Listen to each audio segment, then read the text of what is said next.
Okay जी, अस्सलाम वालेकुम everyone. उम्मीद है आप सब खैरियत से होंगे, अपने घरों में सेफ़ होंगे। अटेंडेंस मार्क करें, फिर हम आज कल के स्टार्ट करते हैं।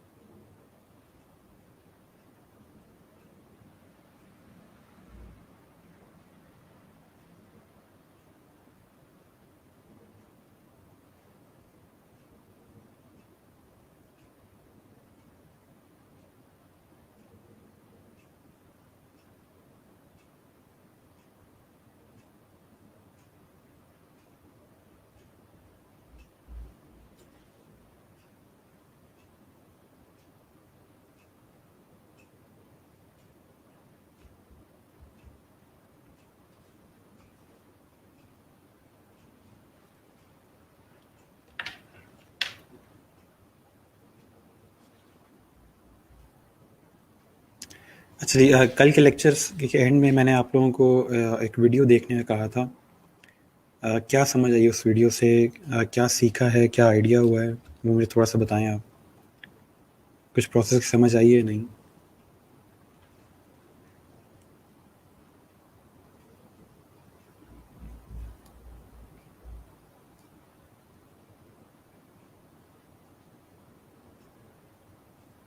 और बाकी आई होप कि आप लोगों को सॉफ्टवेयर के लिंक्स वगैरह मिल गए होंगे।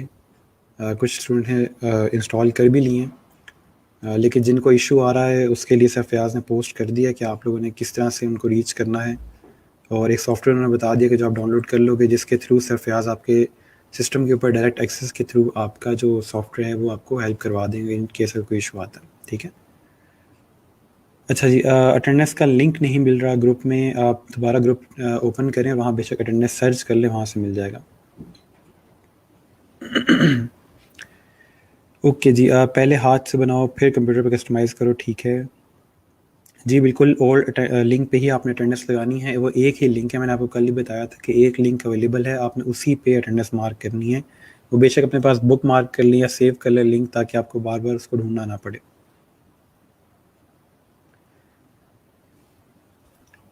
अच्छा सर, थोड़ी समझ, एक सेकेंड, थोड़ी समझ आई है। आइडियाज़ न्यू क्रिएट करने में मुश्किल होती है। वो जो न्यू आइडियाज़ क्रिएट करने में इशू आता है वो मैं आपको हेल्प करवाऊंगा उसकी, और प्रॉपर आपको मेथड बताऊंगा किस तरह से हम लोग न्यू आइडियाज़ जनरेट कर सकते हैं। फ़िलहाल क्योंकि हमें ज़्यादा डिज़ाइन के बारे में आइडिया नहीं होता, ना हमें ज़्यादातर कोई कंपनीज़ वगैरह देखी हैं, उनके लोगोज़ देखे हैं, तो इसलिए थोड़ा सा इशू आता है आइडिया का। लेकिन वो जो एक मसला है, वो जो एक इशू है, उसको हम रिजॉल्व कर लेंगे आहिस्ता आहिस्ता।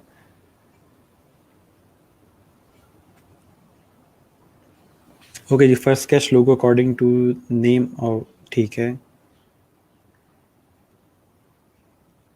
अच्छा, उसमें ना उसने एक चीज़ दिखाई थी आपको कि पहले उसने स्केचेस खुद से क्रिएट किए और उसके बाद वो इंस्पायरेशन पे गया। ठीक है, उसने इंस्पायरेशन बाद में ली और पहले उसने जो एक ओवरऑल अपने माइंड में जो आइडियाज़ थे वो उसने स्केच आउट किए। तो वो थोड़ी सी देखने वाली चीज़ है। इसमें अगर वो पहले इंस्पायरेशन लेता और बाद में स्केचेस करता तो उसके अपने जो आइडियाज़ थे वो चेंज हो जाते। ठीक है, तो इसलिए कोशिश ये की जाती है कि पहले जो आपका अपना माइंड में आइडिया है आप वो यूज़ करो और फिर उसके बाद आगे स्केचेस बनाएं। ठीक है। जो लोग ज्वाइन करें अटेंडेंस मार्क करते जाएँ। फर्स्ट 10 मिनट्स जो है हम वेट करते हैं आप लोगों का कि आप ज्वाइन कर लें, उसके बाद फिर हम लेक्चर स्टार्ट करते हैं। लास्ट लेक्चर में से कोई क्वेश्चन हो, कोई चीज़ शेयर करनी हो, कोई मसला मसाइल किसी किस्म का, तो आप बता सकते हैं।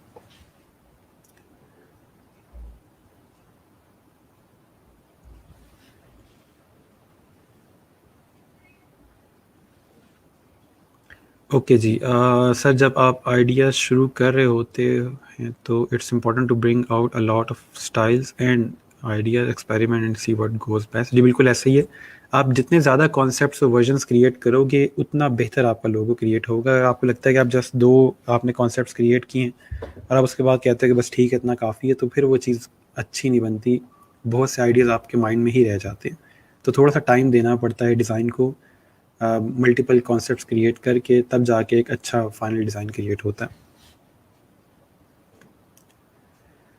अच्छा जी, अस्सलाम वालेकुम सर, मैंने आज से क्लास ज्वाइन की है। लास्ट 2 डेज़ में टेक्निकल डोमेन की क्लास ले रही थी, तो काइंडली लास्ट लेक्चर कैसे मिलेंगे, गाइड मी। अभी तक हम लोग जस्ट ओवरऑल इंट्रोडक्शन पे ही हैं। आज का लेक्चर अगर आप लेते हैं तो आपको ओवरऑल आइडिया हो जाएगा कि अभी हमने क्या चीज़ें कवर कर ली हैं और क्या चीज़ें कवर करनी है, ठीक है। फर्स्ट वीक में हम चीज़ें थोड़ी स्लो रखते हैं ताकि जो लोग ज्वाइन कर रहे हैं, डोमेन वगैरह चेंज कर रहे हैं, तो उनको मर्ज होने में ज़्यादा इशू ना हो, ठीक है। हमने कोई बहुत ज़्यादा टेक्निकल चीज़ अभी तक नहीं पढ़ी, तो इसलिए टेंशन ना लें, जस्ट जो अभी हम लोग लेक्चर्स कर रहे हैं आप उसको कंटिन्यू रखें। हाँ, जो सॉफ्टवेयर आपको बताए हैं वो इंस्टॉल कर लें। सर फयाज़ ने अपना कॉन्टैक्ट डिटेल्स वगैरह शेयर की हुई हैं। अगर आप में से किसी को लिंक चाहिए तो वहाँ से भी उनसे भी लिंक ले सकते हैं, ठीक है। उन्होंने कह दिया कि आप में से किसी को लिंक चाहिए, काम नहीं कर रहा लिंक आपके पास, तो आप सर फयाज़ से ले सकते हैं। ओके जी, सॉफ्टवेयर इंस्टॉल किया है एंड वीडियो वॉच की है, लर्न किया है, डिज़ाइन की बेसिक क्रिएटिविटी समझ आई है। ओके, ज़बरदस्त। ये देखें आपको स्टूडेंट्स ने खुद से ट्राई करने की कोशिश की है, तो ये आप डिपेंड करता है आप कितना साथ चलते हैं या इवन कोशिश करते हैं कि थोड़ा सा और ज़्यादा इसमें ऐड करें, तो आप पे डिपेंड करता है। अच्छा जी, those links are not working, please guide us how can we download those tools. मैंने आपको बताया कि अगर किसी का लिंक काम नहीं कर रहा तो सर फयाज़ को उस फॉर्म पे कांटेक्ट करें, वो आपको 4 आवर्स के अंदर अंदर रिस्पॉन्स करेंगे, रिप्लाई करेंगे, ठीक है। तो वो उसके लिए मैंने बताया था आपको मेथड क्या है। ठीक हो गया। सर आप जैसे आपने बताया लोगों को डिज़ाइन के कैसे स्टार्ट लेते हैं, कौन से स्टेप पे बताएं, पहले ड्रॉ करें, then scan them and paste them in new software, then erase them, mix them and so on, use idea from book, logo book वैसे ऐसा ज़रूरी नहीं है, अगर आपके पास इंटरनेट कनेक्शन है हम उससे भी कर सकते हैं। उसने एक बुक इसलिए यूज़ की हुई थी क्योंकि उसमें जो लेटर मार्क्स थे वो बहुत अच्छे थे, ठीक है, सिम्बल्स अच्छे थे उसकी बुक के अंदर, जिसकी वजह से वो बुक यूज़ कर रहा था। आप चाहें तो कोई और सोर्स भी यूज़ कर सकते हैं, ज़रूरी नहीं आपको वो बुक ही चाहिए होगी। ठीक हो गया जी, अटेंडेंस डन होगी है। Can we also use drawing tablet to create ideas instead of paper. देखिए पेपर और जो आपका टैबलेट है, नॉर्मली ये होता है कि हम लोग अगर टैबलेट भी यूज़ करना चाहते हैं तो कर सकते हैं, अगर आपका उस पर फ्लो अच्छा है तो आप ड्राइंग टैबलेट यूज़ कर सकते हैं। लेकिन पेपर नॉर्मली इसलिए यूज़ होता है क्योंकि पेपर चीप होता है, वो ज़ाया भी हो जाए इतना मसला नहीं होता। आपका हाथ उसके साथ बैठा हुआ है, आप इजीली उसके साथ लिख सकते हैं, ड्रॉ कर सकते हैं, तो इतना इशू नहीं होता। ड्राइंग टैबलेट उससे भी ज़्यादा बेहतर है, आपको इवन के कुछ भी ड्रॉ करना नहीं पसंद है डिलीट कर सकते हैं। लेकिन वो जो पेपर और पेंसिल की जो आपस में एक रिलेशन होता है, वो जो फ्री फ्लो होता है, उसकी वजह से आपके आइडिया ज़्यादा फ्रीक्वेंट बाहर आते हैं, ठीक है। टैबलेट में नॉर्मली ये होता है कि हर बंदा टैबलेट पे इतना अच्छा काम नहीं कर सकता, वो जिसके साथ खेलता रहता है, ठीक है। पेपर पे थोड़ा सा हमारा जो फ्लो होता है, क्योंकि बचपन से हम पेपर यूज़ करते आ रहे हैं, पेंसिल यूज़ करते आ रहे हैं, तो वो फ्लो जो होता है वो थोड़ा डिफरेंट होता है, ठीक है।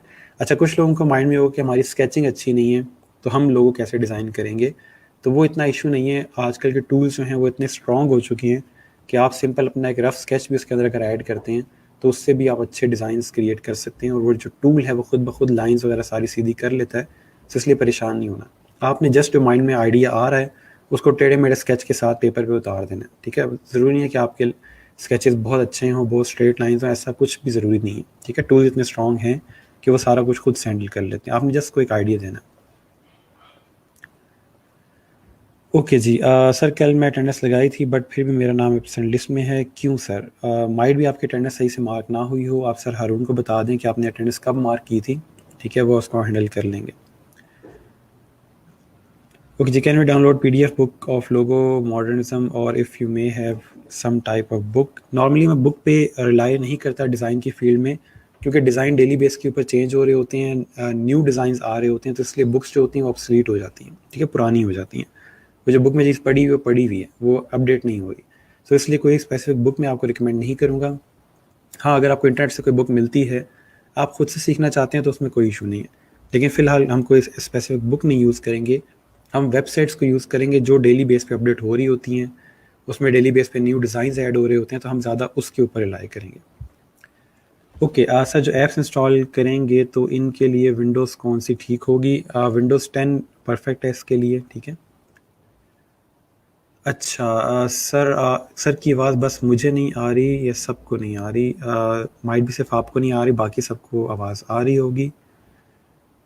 ठीक हो गया। सर जो लिंक कल शेयर किए थे सर ने, वो डाउनलोड होने में इशू आ रहा है मेरे लैपटॉप में, मैंने इसके लिए आप लोगों को बताया है कि सर फयाज़ को कॉन्टैक्ट करें, जो भी इशू आपका सॉफ्टवेयर से रिलेवेंट है वो सर फयाज़ से हेल्प ले लें, ठीक है।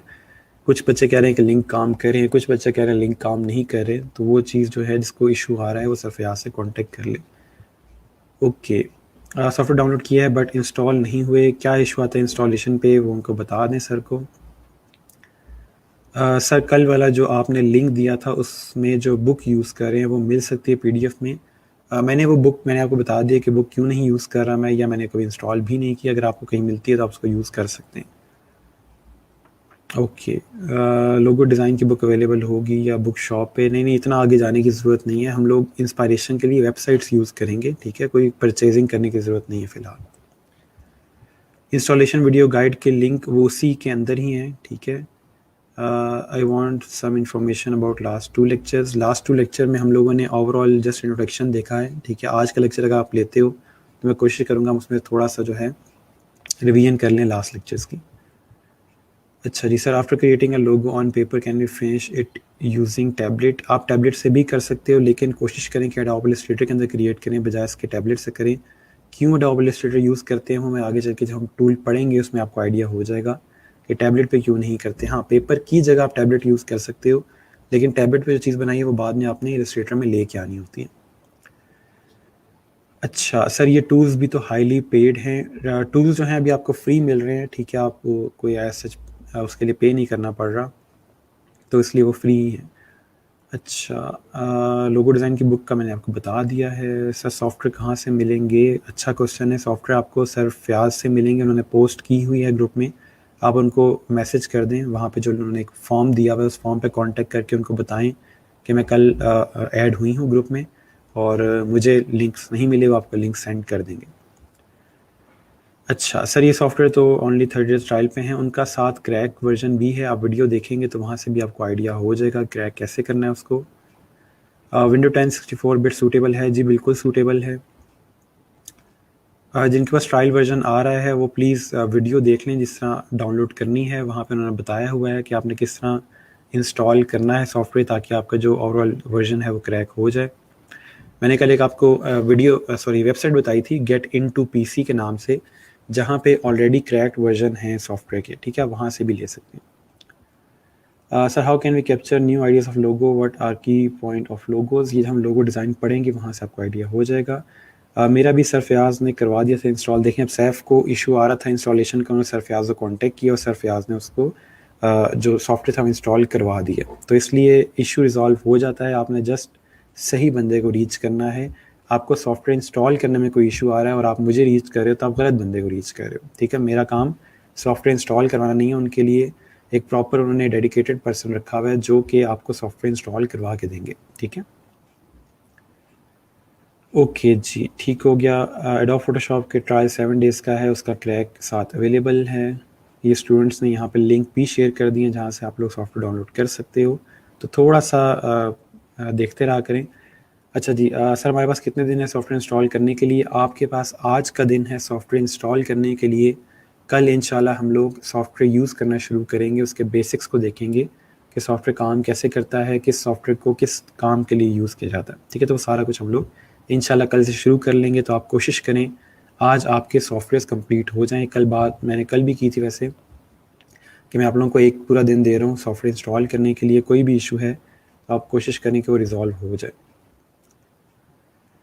क्रैक किस तरह करना है, क्रैक करने का जो तरीका है वो वीडियो में बताया हुआ था जिसके साथ आपके पास डाउनलोड का लिंक था। अभी अगर क्रैक नहीं हो रहा तो आप सर फयाज से वीडियो का लिंक दोबारा ले लें।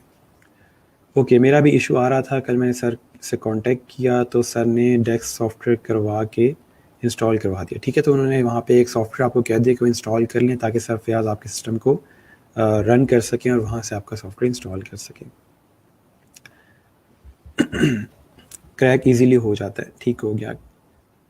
Sir can you please tell me Adobe Photoshop cloud is different? Adobe Photoshop cloud में तो माइट भी आपके पास थोड़े से फीचर्स कम हो, तो आप कोशिश करें कि एडोब फोटोशॉप का सीसी वर्जन है वो यूज़ करें। 4 GB रैम और 300 हार्ड डिस्क एक्सेप्टेबल है? जी एक्सेप्टेबल है। सर फयाज साहब ने मेरी भी बहुत हेल्प की इंस्टॉलेशन में, पर तब मेरे नेट की कोई अच्छा ठीक हो गया। सर आपने कहा था पहले एडोब इलस्ट्रेटर पे काम स्टार्ट करेंगे। जी बिल्कुल, एडोब इलस्ट्रेटर पे ही कल से हम काम शुरू करेंगे।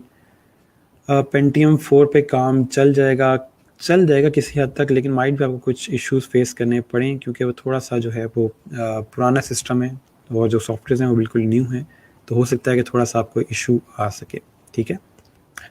ओके, आई होप यहाँ तक आप लोगों के जो क्वेश्चंस हैं वो आंसर हो गए होंगे। जिन लोगों ने अभी रिसेंटली ज्वाइन किया है वो अटेंडेंस मार्क कर दें। हम आज का लेक्चर स्टार्ट करते हैं। कल के मैं थोड़ा सा रिवाइज करवा दूं। कल हम लोगों ने कुछ स्किल्स देखी थी, लोगो डिज़ाइन की, ब्रांडिंग की, बिजनेस कार्ड की कुछ स्किल्स हैं जो मैंने आपको थोड़ा से सैम्पल्स दिखाए थे, जिससे आपको थोड़ा सा आइडिया हो जाए कि इन स्किल्स के अंदर हम क्या डिज़ाइन करते हैं। और कुछ को हमने डिस्कस भी किया था काफ़ी डिटेल में, ब्रोशर, फ्लायर, पोस्टर, बैनर वगैरह को। इसके बाद अभी जो आज हम स्किल्स देखेंगे वो सोशल मीडिया किट की है। होर्डिंग डिज़ाइन क्या होता है, वेबसाइट डिज़ाइन में हम क्या पढ़ेंगे, ठीक है। उसके बाद टाइपोग्राफी है, बुक इंटीरियर, ई बुक, मैगज़ीन का कवर, वेक्टर ट्रेसिंग, एडवर्टाइजमेंट और ब्रोशर, ठीक है। तो ये चीज़ें आज हम लोग कवर करेंगे, इनके सैम्पल्स को देखेंगे। और ओवरऑल जो हमारे पास जो थ्योरी का एक फैक्टर है, जो ओवरऑल इंट्रोडक्शन है, वो इंशाल्लाह आज कंप्लीट हो जाएगा। और कल से हम लोग जो हैं फिर टूल पे काम स्टार्ट करेंगे। हमने थोड़ा सा डिले इसको इसलिए किया है क्योंकि काफ़ी बच्चों के पास अभी टूल्स अवेलेबल नहीं है, ठीक है। तो आई होप कि कल तक कुछ ना कुछ हो जाएगा।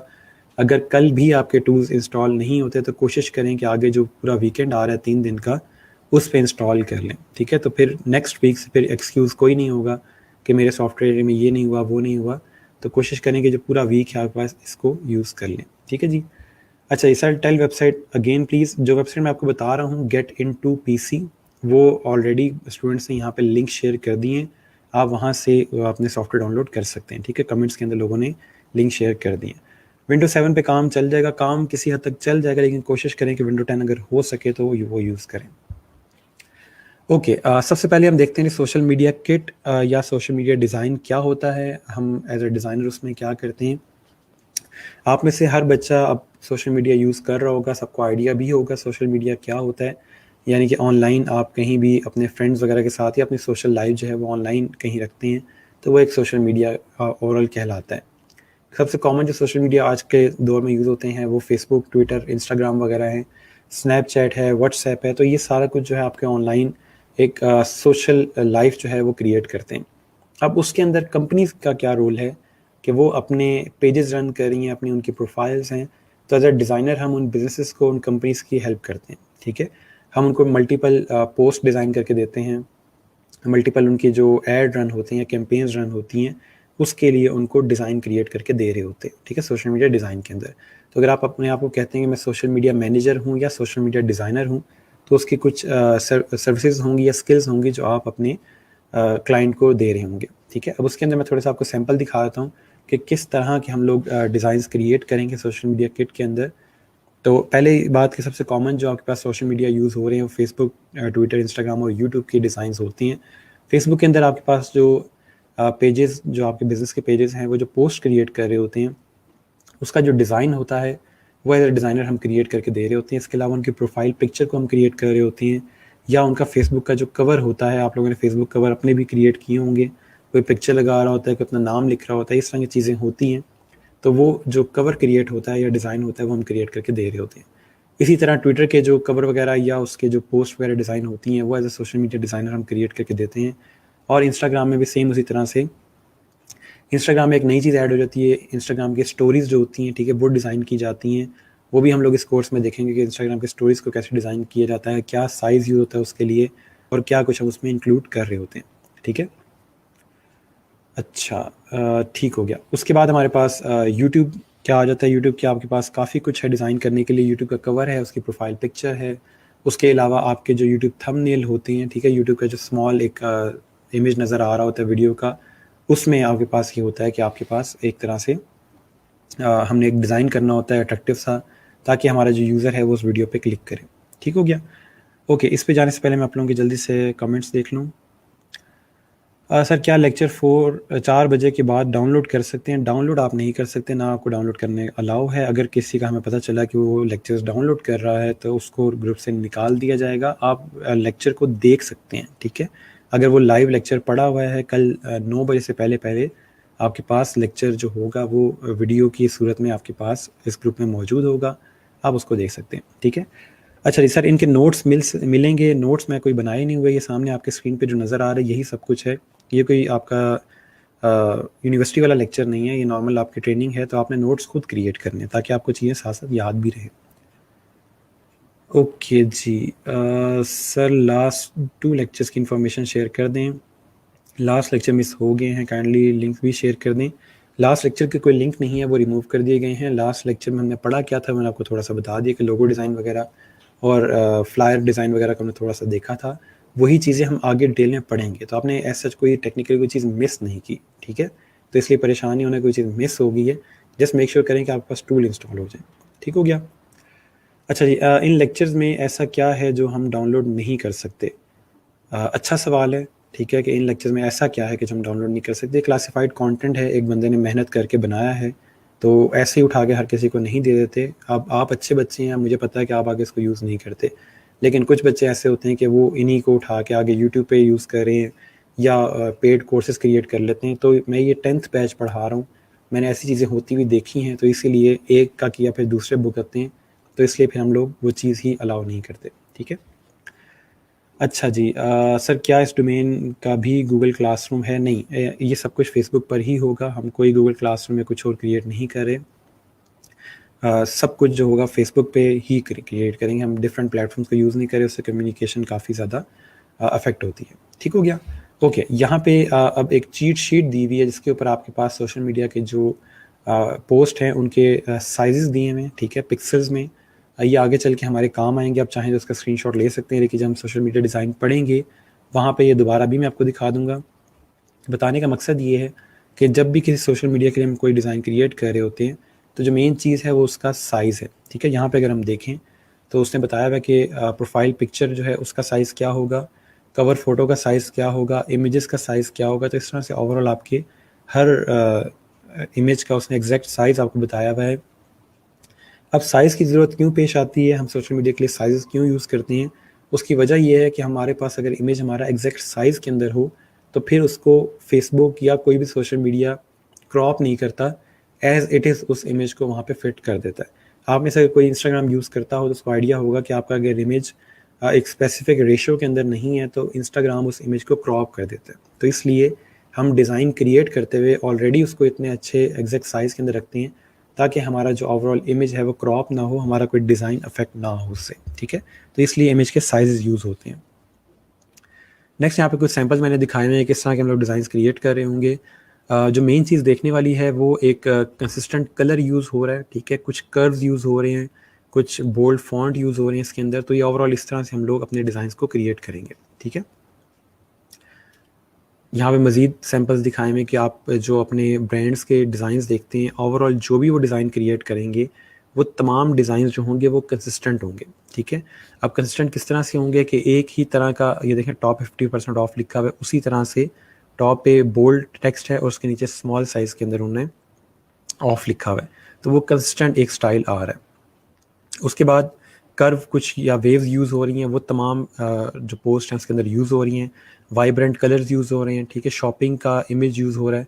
तो इस तरह की जो ओवरऑल चीज़ें हैं वो कंसिस्टेंट यूज़ हो रही हैं और हर डिज़ाइन के अंदर नॉर्मली कंसिस्टेंसी काउंट होती है, जिसकी वजह से आप जब भी इस तरह की पोस्ट देखोगे तो फ़ौरन आपके माइंड में आ जाएगा कि अच्छा ये तो उस ब्रांड की पोस्ट है, ठीक है? नाम पढ़ने की इवन की आपको ज़रूरत पेश नहीं आएगी, आप जस्ट उसकी पोस्ट देखेंगे और आपको फ़ौरन से आइडिया हो जाएगा कि अच्छा ये इस ब्रांड की पोस्ट है। तो इसलिए जो कंसिस्टेंसी है वो कोशिश की जाती है कि वो एक तरह से बरकरार रखी जाए और तमाम जो डिज़ाइंस हैं उसके अंदर सेम ही स्टाइल यूज़ किया जाए। ठीक हो गया?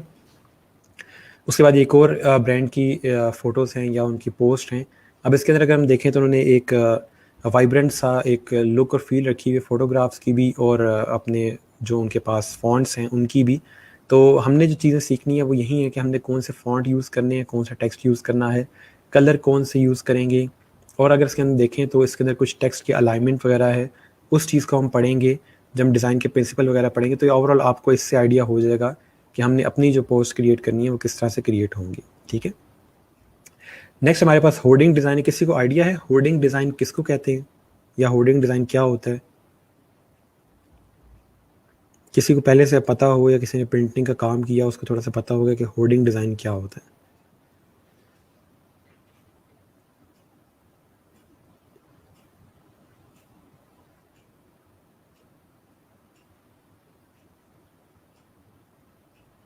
कोई बता सके थोड़ा सा कि होर्डिंग डिज़ाइन किसको कहेंगे, होर्डिंग डिज़ाइन क्या होता है?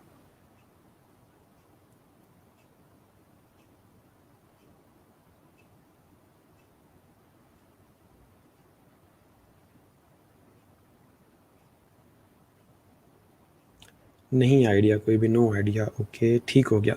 होर्डिंग डिज़ाइन जी नॉर्मली आपके बिल बोर्ड डिज़ाइन को कहते हैं, जो आउटडोर आपके डिज़ाइंस होते हैं या आउटडोर आप एड्स वगैरह पोस्ट कर रहे होते हैं, उसको होर्डिंग डिज़ाइन कहा जाता है या बिल बोर्ड डिज़ाइन कहा जाता है। ठीक है, बिल बोर्ड्स का जो नाम है वो यहाँ पे सब कॉन्टिनेंट में नॉर्मली यूज़ होता है, लेकिन जो आपके पास यूरोप या अमेरिका है, वहाँ पे नॉर्मली ये है कि वो होर्डिंग का नाम यूज़ करते हैं। ठीक है, तो आपको दोनों का पता होना चाहिए।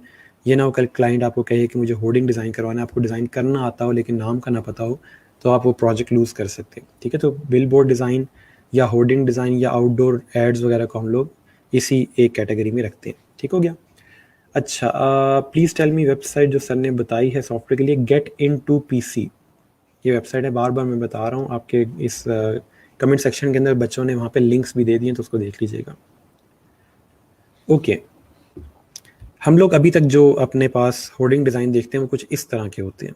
ठीक है, जो पाकिस्तान में हम लोग डेली रोड्स के ऊपर देख रहे होते हैं वो कुछ इस तरह के होर्डिंग डिज़ाइन होते हैं। जब बिल बोर्ड का नाम आता है तो हमें इस तरह के बिल बोर्ड्स माइंड में आते हैं। तो हम लोग इस तरह के डिज़ाइन नहीं क्रिएट करेंगे। ठीक है, क्योंकि ये बिल बोर्ड डिज़ाइन का पर्पज़ ख़त्म हो जाता है। बिल बोर्ड डिज़ाइन का पर्पज़ ये होता है कि आप जो डिज़ाइंस क्रिएट कर रहे हैं वो जल्दी से जल्दी पढ़ा जा सके, क्योंकि bill board normally road side पे लगे होते हैं, रोड साइड पे गाड़ियाँ चल रही होती हैं।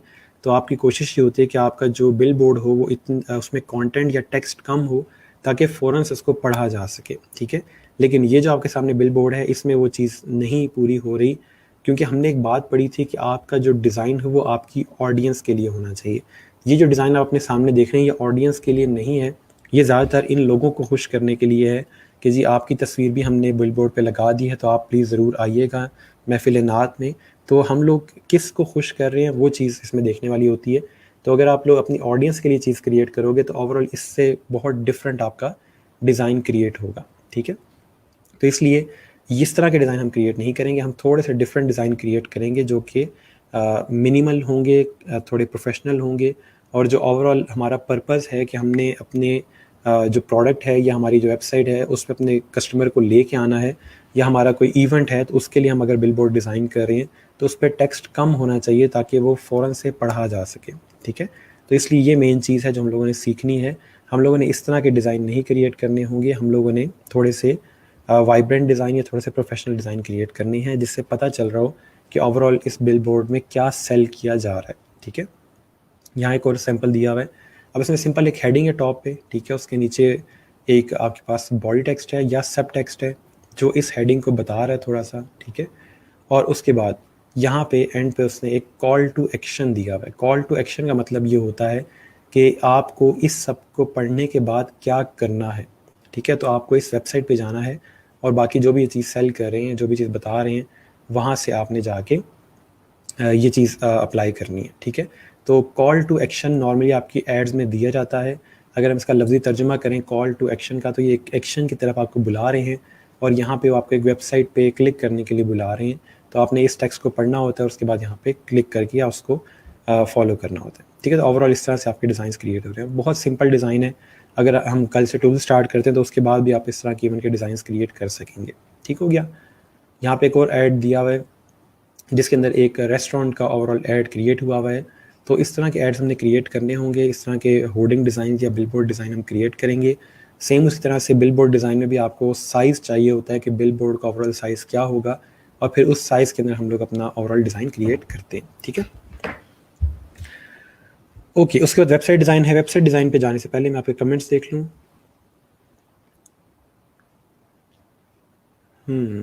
ठीक हो गया। इंटेल कोर i7 पे काम चल जाएगा मेरे ख्याल में, तो भागना चाहिए उस पर, चलना दूर की बात है। सर जो बोर्ड पे फ़ॉन्ट बाहर होते हैं क्या वो है? किस तरह के फ़ॉन्ट बाहर होते हैं? अच्छा जी, जिसको खुश कर रहे हैं उसकी फ़ोटो बड़ी रखी जाती है, बिल्कुल ऐसा ही है। Hello everyone, how are you? Abdullah, sorry Abdul Rahman, आज आप लेट आए हैं। टाइम पे ज्वाइन किया करें। अच्छा जी सर, होर्डिंग डिज़ाइन में बैनर भी इंक्लूड होते हैं? देखिए पाकिस्तान में उसको बिल बोर्ड को किसी हद तक बैनर भी कहा जाता है, तो हम कह सकते हैं उसको, ठीक है। मैंने आपको कल बताया था कि इनके नाम मिक्सअप किए जाते हैं क्योंकि इनमें जस्ट साइज़ का थोड़ा बहुत डिफरेंट होता है, यूजेज का थोड़ा डिफरेंट होता है, बाकी सारी जो चीज़ें हैं, कंटेंट वगैरह है, वो ऑलमोस्ट सेम होता है, तो उसको बैनर या पैनाफ्लेक्स भी कहा जाता है, ठीक है। तो उसमें कोई इतना इशू नहीं है।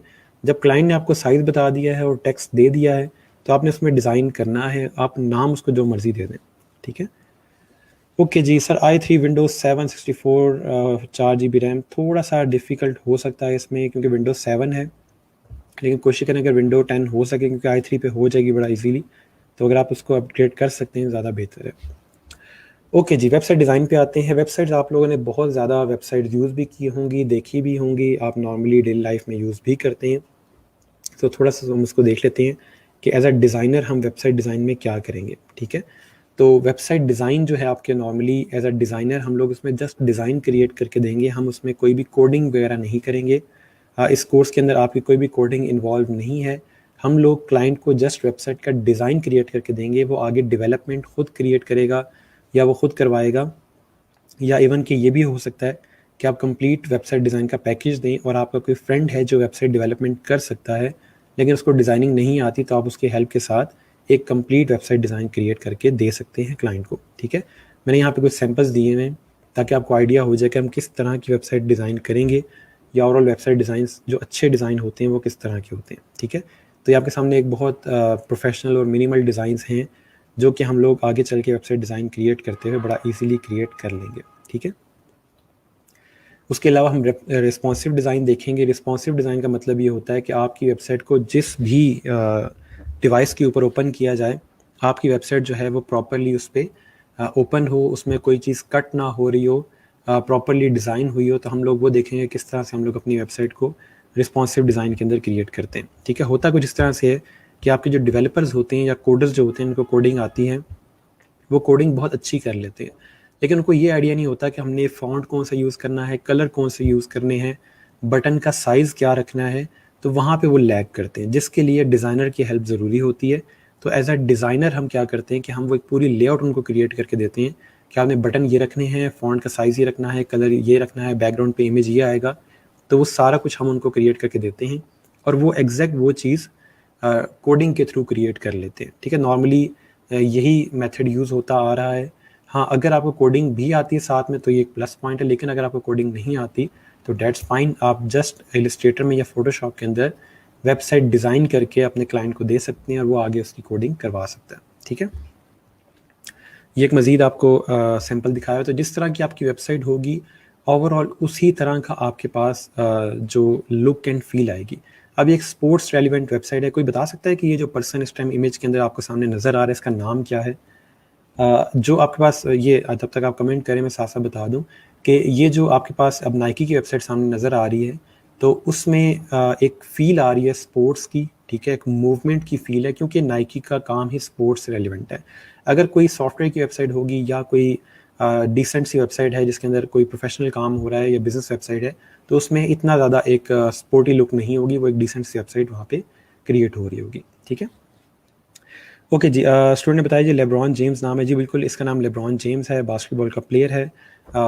थोड़ा-सा मैं आपको बता दूँ कि मैं खुद भी बास्केटबॉल खेलता रहा हूँ और मैं ऑल पाकिस्तान चैंपियन रह चुका हूँ बास्केटबॉल में, तो मुझे थोड़ा-सा एक क्रेज़ है इस चीज़ का। तो उसी चीज़ को फिर हम डिज़ाइन में भी लेके आते हैं। तो अब ये देखें अगर हम, तो इसमें डिफरेंट एक अप्रोच है, हालाँकि वेबसाइट ये भी है, लेकिन इसमें अप्रोच डिफरेंट है। एक जो आपके पास देखें spot the differences in merge in seconds, तो एक ओवरऑल कंपैरिजन की वेबसाइट उन्होंने क्रिएट की हुई है। तो एक बहुत डिफरेंट डिज़ाइन है एज़ कम्पेयर टू नाइकी। तो ये डिपेंड करता है आपको कि आप किस चीज़ की वेबसाइट क्रिएट कर रहे हैं, ठीक है? अच्छा, उसके बाद टाइपोग्राफी है, तो मैं वापस आपके कमेंट्स पे आता हूँ और फिर हम टाइपोग्राफी पे जाते हैं। किसी को आइडिया है टाइपोग्राफी क्या होती है? मुझे थोड़ा-सा बताएँ कि आपके माइंड में क्या आता है टाइपोग्राफी को देख के, इसको अगर आप तोड़ के देखें इस वर्ड को क्या बनता है? तो थोड़ा-सा मुझे बताएँ कि टाइपोग्राफी को पढ़ के आपके माइंड में क्या आता है? ओके जी, सर यूट्यूब थंबनेल किस सॉफ्टवेयर में डिज़ाइन कर सकते हैं हम? हम नॉर्मली इलस्ट्रेटर में ही डिज़ाइन करेंगे, ठीक है? वो बहुत ईज़िली यूट्यूब थंबनेल क्रिएट हो जाता है। 8.1 पे हो जाएगा इंस्टॉल सॉफ्टवेयर 64 बिट। विंडो 8 में काफ़ी बग्स वगैरह या एरर वगैरह मौजूद हैं जिसकी वजह से आपको इशू फेस करना पड़ सकता है, इसलिए कोशिश करें कि विंडो 10 इंस्टॉल कर लें। ओके जी, I have installed all 3 packs, Adobe ID, Adobe Illustrator and off. ज़बरदस्त, गुड जी अरसलान। आई गेस पहले स्टूडेंट जिन्होंने तीनों सॉफ्टवेयर डाउनलोड कर लिए हैं, वो फुली रेडी हैं इस टाइम काम करने के लिए। Okay, website design, layout, graphic design ठीक हो गया। हमने सिर्फ डिज़ाइन बना के देना है, उसके बैक एंड पे कोडिंग डेवलपर खुद करते हैं। जी बिल्कुल ऐसा ही है। वेबसाइट का डिज़ाइन मतलब सर उस पे जो प्रोडक्ट्स पेज बैकग्राउंड का डिज़ाइन होता है वो सीखेंगे। जी बिल्कुल ऐसा ही है। PHP टू HTML कन्वर्जन भी सिखाएंगे आप? नहीं, वो हम नहीं सीखेंगे क्योंकि उसमें HTML की कोडिंग आ जाती है जो कि सब बच्चों के लिए पॉसिबल नहीं है कि वो कोडिंग कर सकें, और ना ही 2.5 महीने में हम कोडिंग भी सीख सकते हैं। तो हम जस्ट डिज़ाइन सीखेंगे। हाँ, आगे चल के अगर आप खुद से अपने एंड पे कोडिंग सीखना चाहते हैं तो कोडिंग ईजी है, ठीक है। अगर कोई बच्चा इंटरेस्ट लेके सीख रहा है तो वो ईजिली अडॉप्ट कर सकता है उसको। ओके जी, ठीक हो गया। फॉन्ट स्टाइल्स फॉर डिज़ाइनिंग, जी बिल्कुल। टाइपोग्राफी आपके फॉन्ट्स को कहा जाता है। Typing graphic something like this. Okay, text को ग्राफिकली अच्छे से रिप्रेजेंट करना।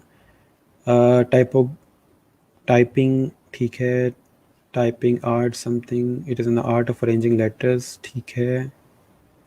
डिज़ाइन ऑफ अल्फ़ाबेट, ओके ठीक है। टेक्स्ट की बात हो रही है, टेक्स्ट के साथ आप जो डिफरेंट डिज़ाइन बनाते हैं उसको टाइपोग्राफी कहते हैं, okay. Style and appearance of fonts, ठीक है, ये थोड़ा सा क्लोज है डेफिनेशन से। Design of alphabet, okay. Arrangement या वर्ड, ठीक है। मैंने चारों सॉफ्टवेयर कर लिए हैं सर। पावर पॉइंट भी इंस्टॉल, ज़बरदस्त। लैंग्वेजेस को टाइप करने की टेक्निक, कहाँ पर है मिस्टर इस्लाम? प्लीज़ मुझे और लिंक सेंड कर दें। ओके, अच्छा, अब टाइपोग्राफी का जो मेन मकसद है, या टाइपोग्राफी क्या फ़ील्ड है। पहली चीज़ कि ग्राफिक डिज़ाइन के अंदर टाइपोग्राफी बिल्कुल एक डिफरेंट फील्ड समझ लें कि बहुत वास्ट फील्ड है। और टाइपोग्राफी में होता क्या है, आसान अल्फाज में, कि आपको पता हो कि हम लोगों ने किस डिज़ाइन के अंदर कौन से फ़ॉन्ट यूज़ करने हैं, उस फ़ॉन्ट का साइज़ क्या होगा, उस फ़ॉन्ट की प्लेसमेंट क्या होगी, क्या उसको सेंटर में रखा जाएगा, क्या उसको लेफ़्ट पे रखेंगे, क्या उसको राइट पे रखेंगे, उसका साइज़ क्या रखेंगे। तो वो सारा कुछ जो है, उसकी पूरी जो सेंस है, उसको टाइपोग्राफी कहा जाता है। और ये सारी चीज़ें हम पढ़ेंगे। मैं आपको प्रॉपर बताऊंगा कि आपने किस डिज़ाइन के अंदर, किस कैटेगरी के डिज़ाइन के अंदर कौन सा फ़ॉन्ट यूज़ करना है, तो वो चीज़ हम टाइपोग्राफी के अंदर पढ़ेंगे। दुनिया में बेतहाशा मिलियंस ऑफ फ़ॉन्ट्स हैं, लेकिन हर जो फ़ॉन्ट है वो अपनी एक लुक एंड फील की वजह से एक पूरा थीम क्रिएट कर रहा होता है, ठीक है। अगर आप यहाँ पे देखें तो कुछ यहाँ पे जो हैं हॉरर फ़ॉन्ट्स हैं, जिनको देख के थोड़ी हॉरर फील आती है। कुछ जो है वो स्पोर्ट्स रेलिवेंट फ़ॉन्ट हैं, ठीक है। जैसे ये देखें, स्नीकर्स का जो फ़ॉन्ट है, थोड़ी स्पोर्टी लुक आती है इससे, ठीक है। उसके अलावा कुछ कार्टूनिश फ़ॉन्ट हैं, ये एक फायर की फील दी हुई है। कुछ कैलीग्राफी के फ़ॉन्ट जो हाथ से लिखे हुए फील आती है, ठीक है, जैसे यहाँ पे जिंजर लिखा हुआ है। तो हर जो फ़ॉन्ट है एक डिफरेंट फील दे रहा है आपको। तो डिपेंड करता है कि आप कौन सा फ़ॉन्ट यूज़ करते हैं, या आपके डिज़ाइन ओवरऑल किस चीज़ का है। तो हम वो फ़ॉन्ट पढ़ेंगे और सीखेंगे कि हमने किस तरह पे, कौन सी जगह पे कौन सा फ़ॉन्ट यूज़ करना है, ठीक है। तो ओवरऑल डिपेंड करता है कि आपका डिज़ाइन किस चीज़ का है, और फिर हम उसी तरह का फ़ॉन्ट वहाँ पे यूज़ कर रहे होंगे। ओके, टाइपोग्राफी में यहाँ तक कोई क्वेश्चन हो तो पूछ लें, फिर हम आगे चलते हैं। उसके बाद बुक का इंटीरियर है, ठीक है। बुक के इंटीरियर के नाम से पता चल रहा है कि बुक के जो नॉर्मल डिज़ाइन होते हैं या पेजेस जो होते हैं वो हम डिज़ाइन करेंगे। बुक के डिज़ाइंस नॉर्मली रिलेटिवली बाकी तमाम चीज़ों से काफ़ी ईजी है डिज़ाइन करना इसको। लेकिन इसकी अच्छी बात यह है कि जो बुक का इंटीरियर हम डिज़ाइन करते हैं वो काफ़ी एक्सपेंसिव होता है। समझ लें कि 1 लाख 2 लाख तक बात जा सकती है अगर आपको एक बुक डिज़ाइन करने का प्रोजेक्ट मिल जाता है, ठीक है। तो डिपेंड करता है कि उस बुक का ऑथर का बजट क्या है, वो किस हद तक अफोर्ड कर सकता है। बट नॉर्मली लोगो डिज़ाइन से रेलिवेंट जो अगर रिलेट करें, तो जो बुक का प्रोजेक्ट होता है वो काफ़ी बड़ा होता है। और इसमें क्योंकि आपका टाइम भी बहुत ज़्यादा इन्वेस्ट हो रहा होता है, आपने तमाम जो पेजेस हैं उनको डिज़ाइन करना होता है। और जो बुक्स होती हैं वो होती भी 100+ पेजेस की हैं। आप नॉर्मली पर पेज अपना चार्ज रखते हैं इसमें। वो चार्ज कितना रखेंगे वो डिपेंड करता है कि आपका काम ही कितना अच्छा है। और आगे चल के जब हम लोग प्राइसिंग पढ़ेंगे तो वहाँ पे भी आपको थोड़ा सा आइडिया हो जाएगा कि हमने अपना जो प्राइसिंग वगैरह है वो क्या रखनी है, ठीक है। यहाँ मज़ीद मैंने सैम्पल दिए हैं कि बुक के इंटीरियर डिज़ाइन होते किस तरह के, क्योंकि आप लोग अभी तक जो पढ़ के आए हैं वो आप लोग सिंपल टेक्स्ट बुक पढ़ के आए हैं, वहाँ पे नॉर्मली डिज़ाइन इतना मैटर करता नहीं है। लेकिन जो बाकी आपके पास बुक्स होती हैं जहाँ पे डिफरेंट टॉपिक्स होती हैं, तो वहाँ पे डिज़ाइन बहुत मैटर करता है कि आपका जो यूज़र है या कस्टमर है, अगर वो बुक को पढ़ रहा है तो उसका जो इंटरेस्ट है वो डेवलप रहे, तो उसके लिए हम अच्छे से अच्छा डिज़ाइन को क्रिएट करके दे रहे होते हैं। ठीक है, यहाँ पे थोड़ी सी एग्जांपल दी हुई है कि उसमें से आप कोई एक पैराग्राफ जो होता है वो थोड़ा बोल्ड करके दिखा देते हैं कि जो पैराग्राफ बाकी तमाम पेजेस का एक समराइज टेक्स्ट होता है, जो यहाँ पे हम थोड़ा सा करके दिखा देते हैं कि अगर पूरी बुक नहीं पढ़ रहा या पूरा पेज नहीं पढ़ रहा, वो यहाँ समराइज टेक्स्ट पढ़ के थोड़ा बहुत उसको आइडिया हो सकता है। ठीक है, तो इसलिए थोड़ा बहुत एक तरह से जो इंटीरियर डिज़ाइन है बुक का वो थोड़ा सा ईजी होता है कि हमने एक ओवरऑल लेआउट क्रिएट कर ली। अब फॉर एग्जाम्पल अगर आप 100 पेजेस डिज़ाइन कर रहे हैं, उसमें से आपने जस्ट 10 लेआउट्स क्रिएट कर लिए हैं कि मैंने एक लेआउट क्रिएट की जिसमें एक साइड पे इमेज है, एक साइड पे टेक्स्ट है, एक मैंने लेआउट क्रिएट की सिर्फ टॉप पे इमेज है और बॉटम पे टेक्स्ट है, यानी कि मल्टीपल लेआउट्स आप क्रिएट कर लेते हो और फिर जस्ट उन लेआउट्स को यूज़ करके आप बाकी 100 जो पेजेस हैं वो डिज़ाइन कर रहे होते हैं। तो ये एक मेथड है आपका इंटीरियर बुक का इंटीरियर डिज़ाइन करने का। इसके लिए हम कोशिश करेंगे कि हम एडोब इन डिज़ाइन को यूज़ करें क्योंकि वो बना ही इस काम के लिए। ठीक है, क्यों वो इलस्ट्रेटर में डिज़ाइन नहीं हो सकता या कोई और सॉफ्टवेयर को हैंडल क्यों नहीं कर सकता, उसको भी हम पढ़ेंगे। ठीक है, अच्छा, लेआउट मीन्स, लेआउट का क्या मतलब है? लेआउट का मतलब ये होता है कि फॉर एग्जांपल आप किस तरह चीज़ों को तरतीब देते हैं। ठीक है, चीज़ें कौन सी, इमेज को, टेक्स्ट को किस तरतीब में रखेंगे, उसको लेआउट कहा जाता है। आगे चल के जब हम लोग प्रिंसिपल ऑफ डिज़ाइन या एलिमेंट ऑफ डिज़ाइन पढ़ेंगे, वहाँ हमें थोड़ा सा आइडिया होगा कि किस तरतीब में चीज़ को रखना है, टेक्स्ट को कहाँ रखना है, इमेज को कहाँ रखना है। टेक्स्ट और इमेज को अगर ऊपर नीचे रखते हैं तो उनको किस तरह से अरेंज करना है, तो उसको लेआउट कहा जाता है। ठीक है, वहाँ पे हम पढ़ेंगे इस चीज़ को कि हमने अरेंजमेंट करनी है किस तरह से। उसके बाद ई बुक है जो अभी तक हम लोग बुक पढ़ रहे थे वो प्रिंट होती है। अगर बुक को प्रिंट ना किया जाए और उसको पीडीएफ में यूज़ करें तो उसको फिर हम लोग कहते हैं ई बुक, या वो आपने ख़ुद भी जो आप लोग पीडीएफ के थ्रू पढ़ रहे होते हैं वो भी ई बुक ही कहलाती है। ई बुक में और नॉर्मल बुक की डिज़ाइनिंग में मेन फ़र्क क्या होता है कि आपकी जो नॉर्मल बुक है उसमें इमेजेस थोड़े कम होते हैं। क्या वजह है उसकी? क्योंकि प्रिंटिंग कॉस्ट बढ़ जाती है अगर आपके पास इमेजेस ज़्यादा हों। अगर इमेजेस कम हों तो वहाँ पे आपके पास फिर प्रिंटिंग कॉस्ट कम हो जाती है, तो ये चीज़ें थोड़ी बहुत उसमें ऐड होती हैं। उसके अलावा ई बुक के अंदर फ़ायदा ये होता है कि आप ई बुक में बटन्स क्रिएट कर सकते हैं कि आप किसी बटन पे क्लिक करें तो वो डायरेक्ट आपको किसी पेज पे लेके जा सकते हैं। जैसे फॉर एग्जांपल यहाँ पर राइट साइड पे देखें तो यहाँ पे कुछ नंबरिंग की हुई है उसने, तो हम यहाँ से भी किसी भी बटन पे क्लिक करेंगे तो डायरेक्ट आपको उस पेज पे ले जाएगा, जो कि एक नॉर्मल बुक के अंदर या हार्ड कॉपी वाली बुक के अंदर पॉसिबल नहीं है। ठीक है, तो ये कुछ चीज़ें होती हैं डिफरेंट जो ई बुक को नॉर्मल बुक से डिफरेंट बनाती है। लोग प्रेफर भी करते हैं ई बुक को ही ताकि आप उनको बुक परचेज़ ना करनी पड़े और वो जस्ट पीडीएफ फॉर्म के अंदर उसको पढ़ सकें। ठीक है, तो इस तरह से हम लोग एक तरह से ई बुक्स क्रिएट कर रहे होते हैं। ठीक है, यहाँ मज़ीद कुछ एग्जांपल्स दी हुई हैं। आप बहुत इजीली इस तरह के डिज़ाइंस क्रिएट कर सकोगे जब हम लोग ओवरऑल एक टूल सीख लेंगे। आप चाहो तो इसका स्क्रीनशॉट ले लो। कल के लेक्चर के बाद आई होप कि आप ये वाला जो लेआउट है ये बड़ा इजीली क्रिएट कर सकेंगे। ओके, उसके बाद हमारे पास एक और ऑप्शन आ जाता है कि हम लोग किसी बुक का हार्ड कॉपी भी क्रिएट कर रहे हैं और साथ में उसकी सॉफ्ट कॉपी भी क्रिएट कर रहे हैं। क्लाइंट ने आपको एक पूरा प्रोजेक्ट दे दिया कि ये मैंने वर्ड की फ़ाइल के अंदर अपनी एक बुक क्रिएट की है और आपने इसको डिज़ाइन करना है कि ये पीडीएफ में भी हो और ये साथ में प्रिंटिंग में भी यूज़ हो सके। तो आप उसको कंप्लीट पैकेज दे रहे होते हो। उससे फ़ायदा ये होता है कि आपके पास एक तो अच्छी अमाउंट आ रही होती है उसके अगेंस्ट और आप पूरे का पूरा उसको पैकेज क्रिएट करके दे रहे होते हैं। ठीक है, ओके, उसके बाद मैगज़ीन कवर है। मैं थोड़ा सा पहले आप लोगों के क्वेश्चंस देख लूँ, उसके बाद फिर हम चलते हैं आपके मैगज़ीन कवर पे। ओके जी, ठीक हो गया। बुक मैगज़ीन सेम है या मैगज़ीन सेपरेट है? मैगज़ीन जो है वो थोड़ा सा डिफरेंट होता है। मैगज़ीन में एड्स वगैरह बहुत ज़्यादा होते हैं। मैगज़ीन का कंटेंट या टेक्स्ट जो होता है वो थोड़ा डिफरेंट होता है। मैगज़ीन थोड़े से जो होते हैं वो वाइब्रेंट होते हैं, उसमें टेक्स्ट वगैरह इधर फ्लोट कर रहा होता है। या मैगज़ीन के अंदर कोई एक टॉपिक है उसमें जस्ट 2 पेजेस होंगे उस टॉपिक के। लेकिन बुक में ये होता है कि अगर कोई टॉपिक है तो उसके हो सकता है कि 10 या 20 पेजेस जस्ट उस एक चैप्टर के हों। तो जिसकी वजह से बुक के टेक्स्ट को थोड़ा आसान बनाया जाता है, पढ़ना आसान बनाया जाता है। मैगज़ीन में ऐसा नहीं होता। मैगज़ीन में अगर आप एक टॉपिक पढ़ रहे हो तो जस्ट 1 या 2 पेजेस पे वो टॉपिक होगा, आगे टॉपिक चेंज हो जाएगा। तो इसलिए कुछ इस तरह के डिज़ाइंस होते हैं मैगज़ीन के इंटीरियर के कि वहाँ पे आप थोड़ा बहुत वाइब्रेंट फील या रिस्क ले सकते हैं थोड़ा सा टाइपोग्राफी का। लेकिन बुक में ऐसा नहीं होता। बुक में आपने टेक्स्ट को इतना आसान बनाना है पढ़ने के लिए कि पढ़ने वाले को कोई इशू फेस ना हो। हम टाइपोग्राफी के अंदर पढ़ेंगे कि रीडेबिलिटी कैसे बेहतर की जाती है, तो उससे आपको थोड़ा सा आइडिया हो जाएगा। ओके, बुक को किस में डिज़ाइन कर सकते हैं? बुक का मैंने आपको बताया कि आप लोग इन डिज़ाइन में ही क्रिएट करेंगे। अच्छा, मार्जिन सेम है लेआउट, जी मार्जिन भी कहा जा सकता है उसको, लेआउट को। अच्छा, ठीक हो गया। ई मैगज़ीन और ई बुक में डिफरेंस क्या है? जो मैगज़ीन और बुक में डिफरेंस है, ठीक है, वही सेम ई मैगज़ीन और ई बुक में डिफरेंस है। नॉवल ई बुक की टाइप होती है, अगर आप उसको पीडीएफ में पढ़ रहे हो, ठीक है, तो उसको कहा जा सकता है कि वो ई बुक है।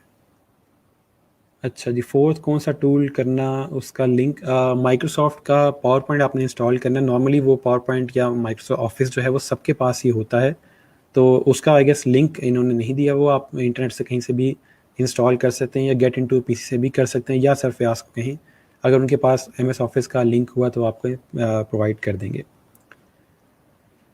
ओके, ठीक हो गया। एडोब इन डिज़ाइन CC 2015 डाउनलोड करूँ? जी बिल्कुल, वही डाउनलोड करें। सर मैगज़ीन और पोस्टर में क्या फ़र्क है, वो मैं भी आपको दिखाता हूँ, आपको उससे थोड़ा सा आइडिया हो जाएगा।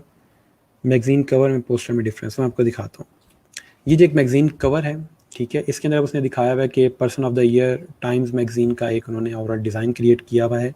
तो इस तरह के मैगज़ीन के कवर्स होते हैं, ठीक है। एक मैं आपको डिज़ाइन और दिखा देता हूँ, ये देखें। अब इसके अंदर टॉप में क्या आ रहा है, पोस्टर में हमारे पास जस्ट एक टॉपिक होता है जिस पे हम बात कर रहे होते हैं, लेकिन जो आपके मैगज़ीन्स होते हैं उसमें एक टॉपिक नहीं, उसमें मल्टीपल टॉपिक्स होते हैं जिसमें ओवरऑल टेक्स्ट वगैरह आ रहा होता है। अब यहाँ पे देखें डिफरेंट, उन्होंने यहाँ पे डाइट की बात की हुई है, डिजिटल आर्ट की बात की हुई है, तो डिफरेंट यहाँ पे टॉपिक्स जो होते हैं आपके ओवरऑल मैगज़ीन के अंदर वो कवर किए जा रहे होते हैं। तो एक जो चीज़ उसको डिफरेंट बना रही होती है वो उसका टेक्स्ट होता है, ठीक है। इसके अलावा जो आपके पास मैगज़ीन होते हैं उसमें अक्सर औक़ात बार कोड भी दिया होता है, इसमें बार कोड नहीं दिया हो, माइट भी इसके बैक पे ऐड किया हो, लेकिन जो ओवरऑल आपके पास मैगज़ीन्स होते हैं उसमें बार कोड भी दिया होता है और टॉप पे बड़ा सारा लोगो आ रहा होता है। तो पोस्टर में और मैगज़ीन के कवर में कुछ इस तरह से डिफरेंशिएट हम कर सकते हैं कि पोस्टर में एक ही टॉपिक होगा, उसी पे बात हो रही होगी और उसकी जो हेडिंग होगी वो काफ़ी बड़ी करके दी होती है और उसमें बार कोड नहीं होता। लेकिन जो आपके पास मैगज़ीन कवर आ रहे होते हैं उसमें एक बड़ा सारा यहाँ पे उन्होंने एक लोगो ऐड किया होता है और साथ डिफरेंट किस्म की टैगलाइंस वगैरह या टॉपिक्स वगैरह आ रहे होते हैं।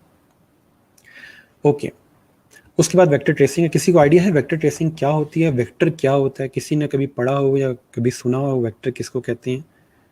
मैं देखना चाह रहा हूँ कि आपको ऑलरेडी कितना आइडिया है वेक्टर ट्रेसिंग का या वेक्टर का, फिर हम आगे चलते हैं।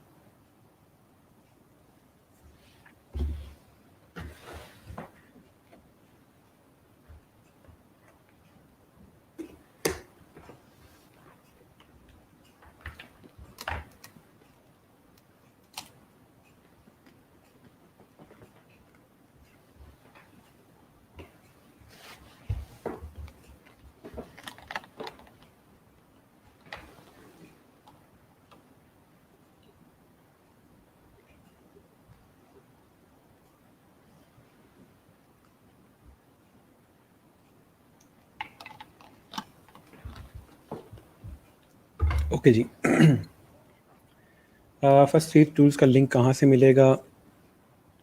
ज़िया आपने आज ज्वाइन किया है या पहले से ज्वाइन किया हुआ था? कल का पूरा लेक्चर हमारे सॉफ्टवेयर के ऊपर ही था। अब आप इस तरह क्वेश्चंस करेंगे तो फिर मुझे शक होना शुरू हो जाएगा कि आप क्लासेस नहीं ले रहे। अच्छा जी, सर बार कोड भी हमने डिज़ाइन करना होगा, अच्छा सवाल है। बार कोड जो होता है वो क्लाइंट खुद दे रहा होता है या हम उसकी जगह छोड़ देते हैं, क्लाइंट वहाँ पे खुद ही बार कोड ऐड कर लेता है। ओके जी,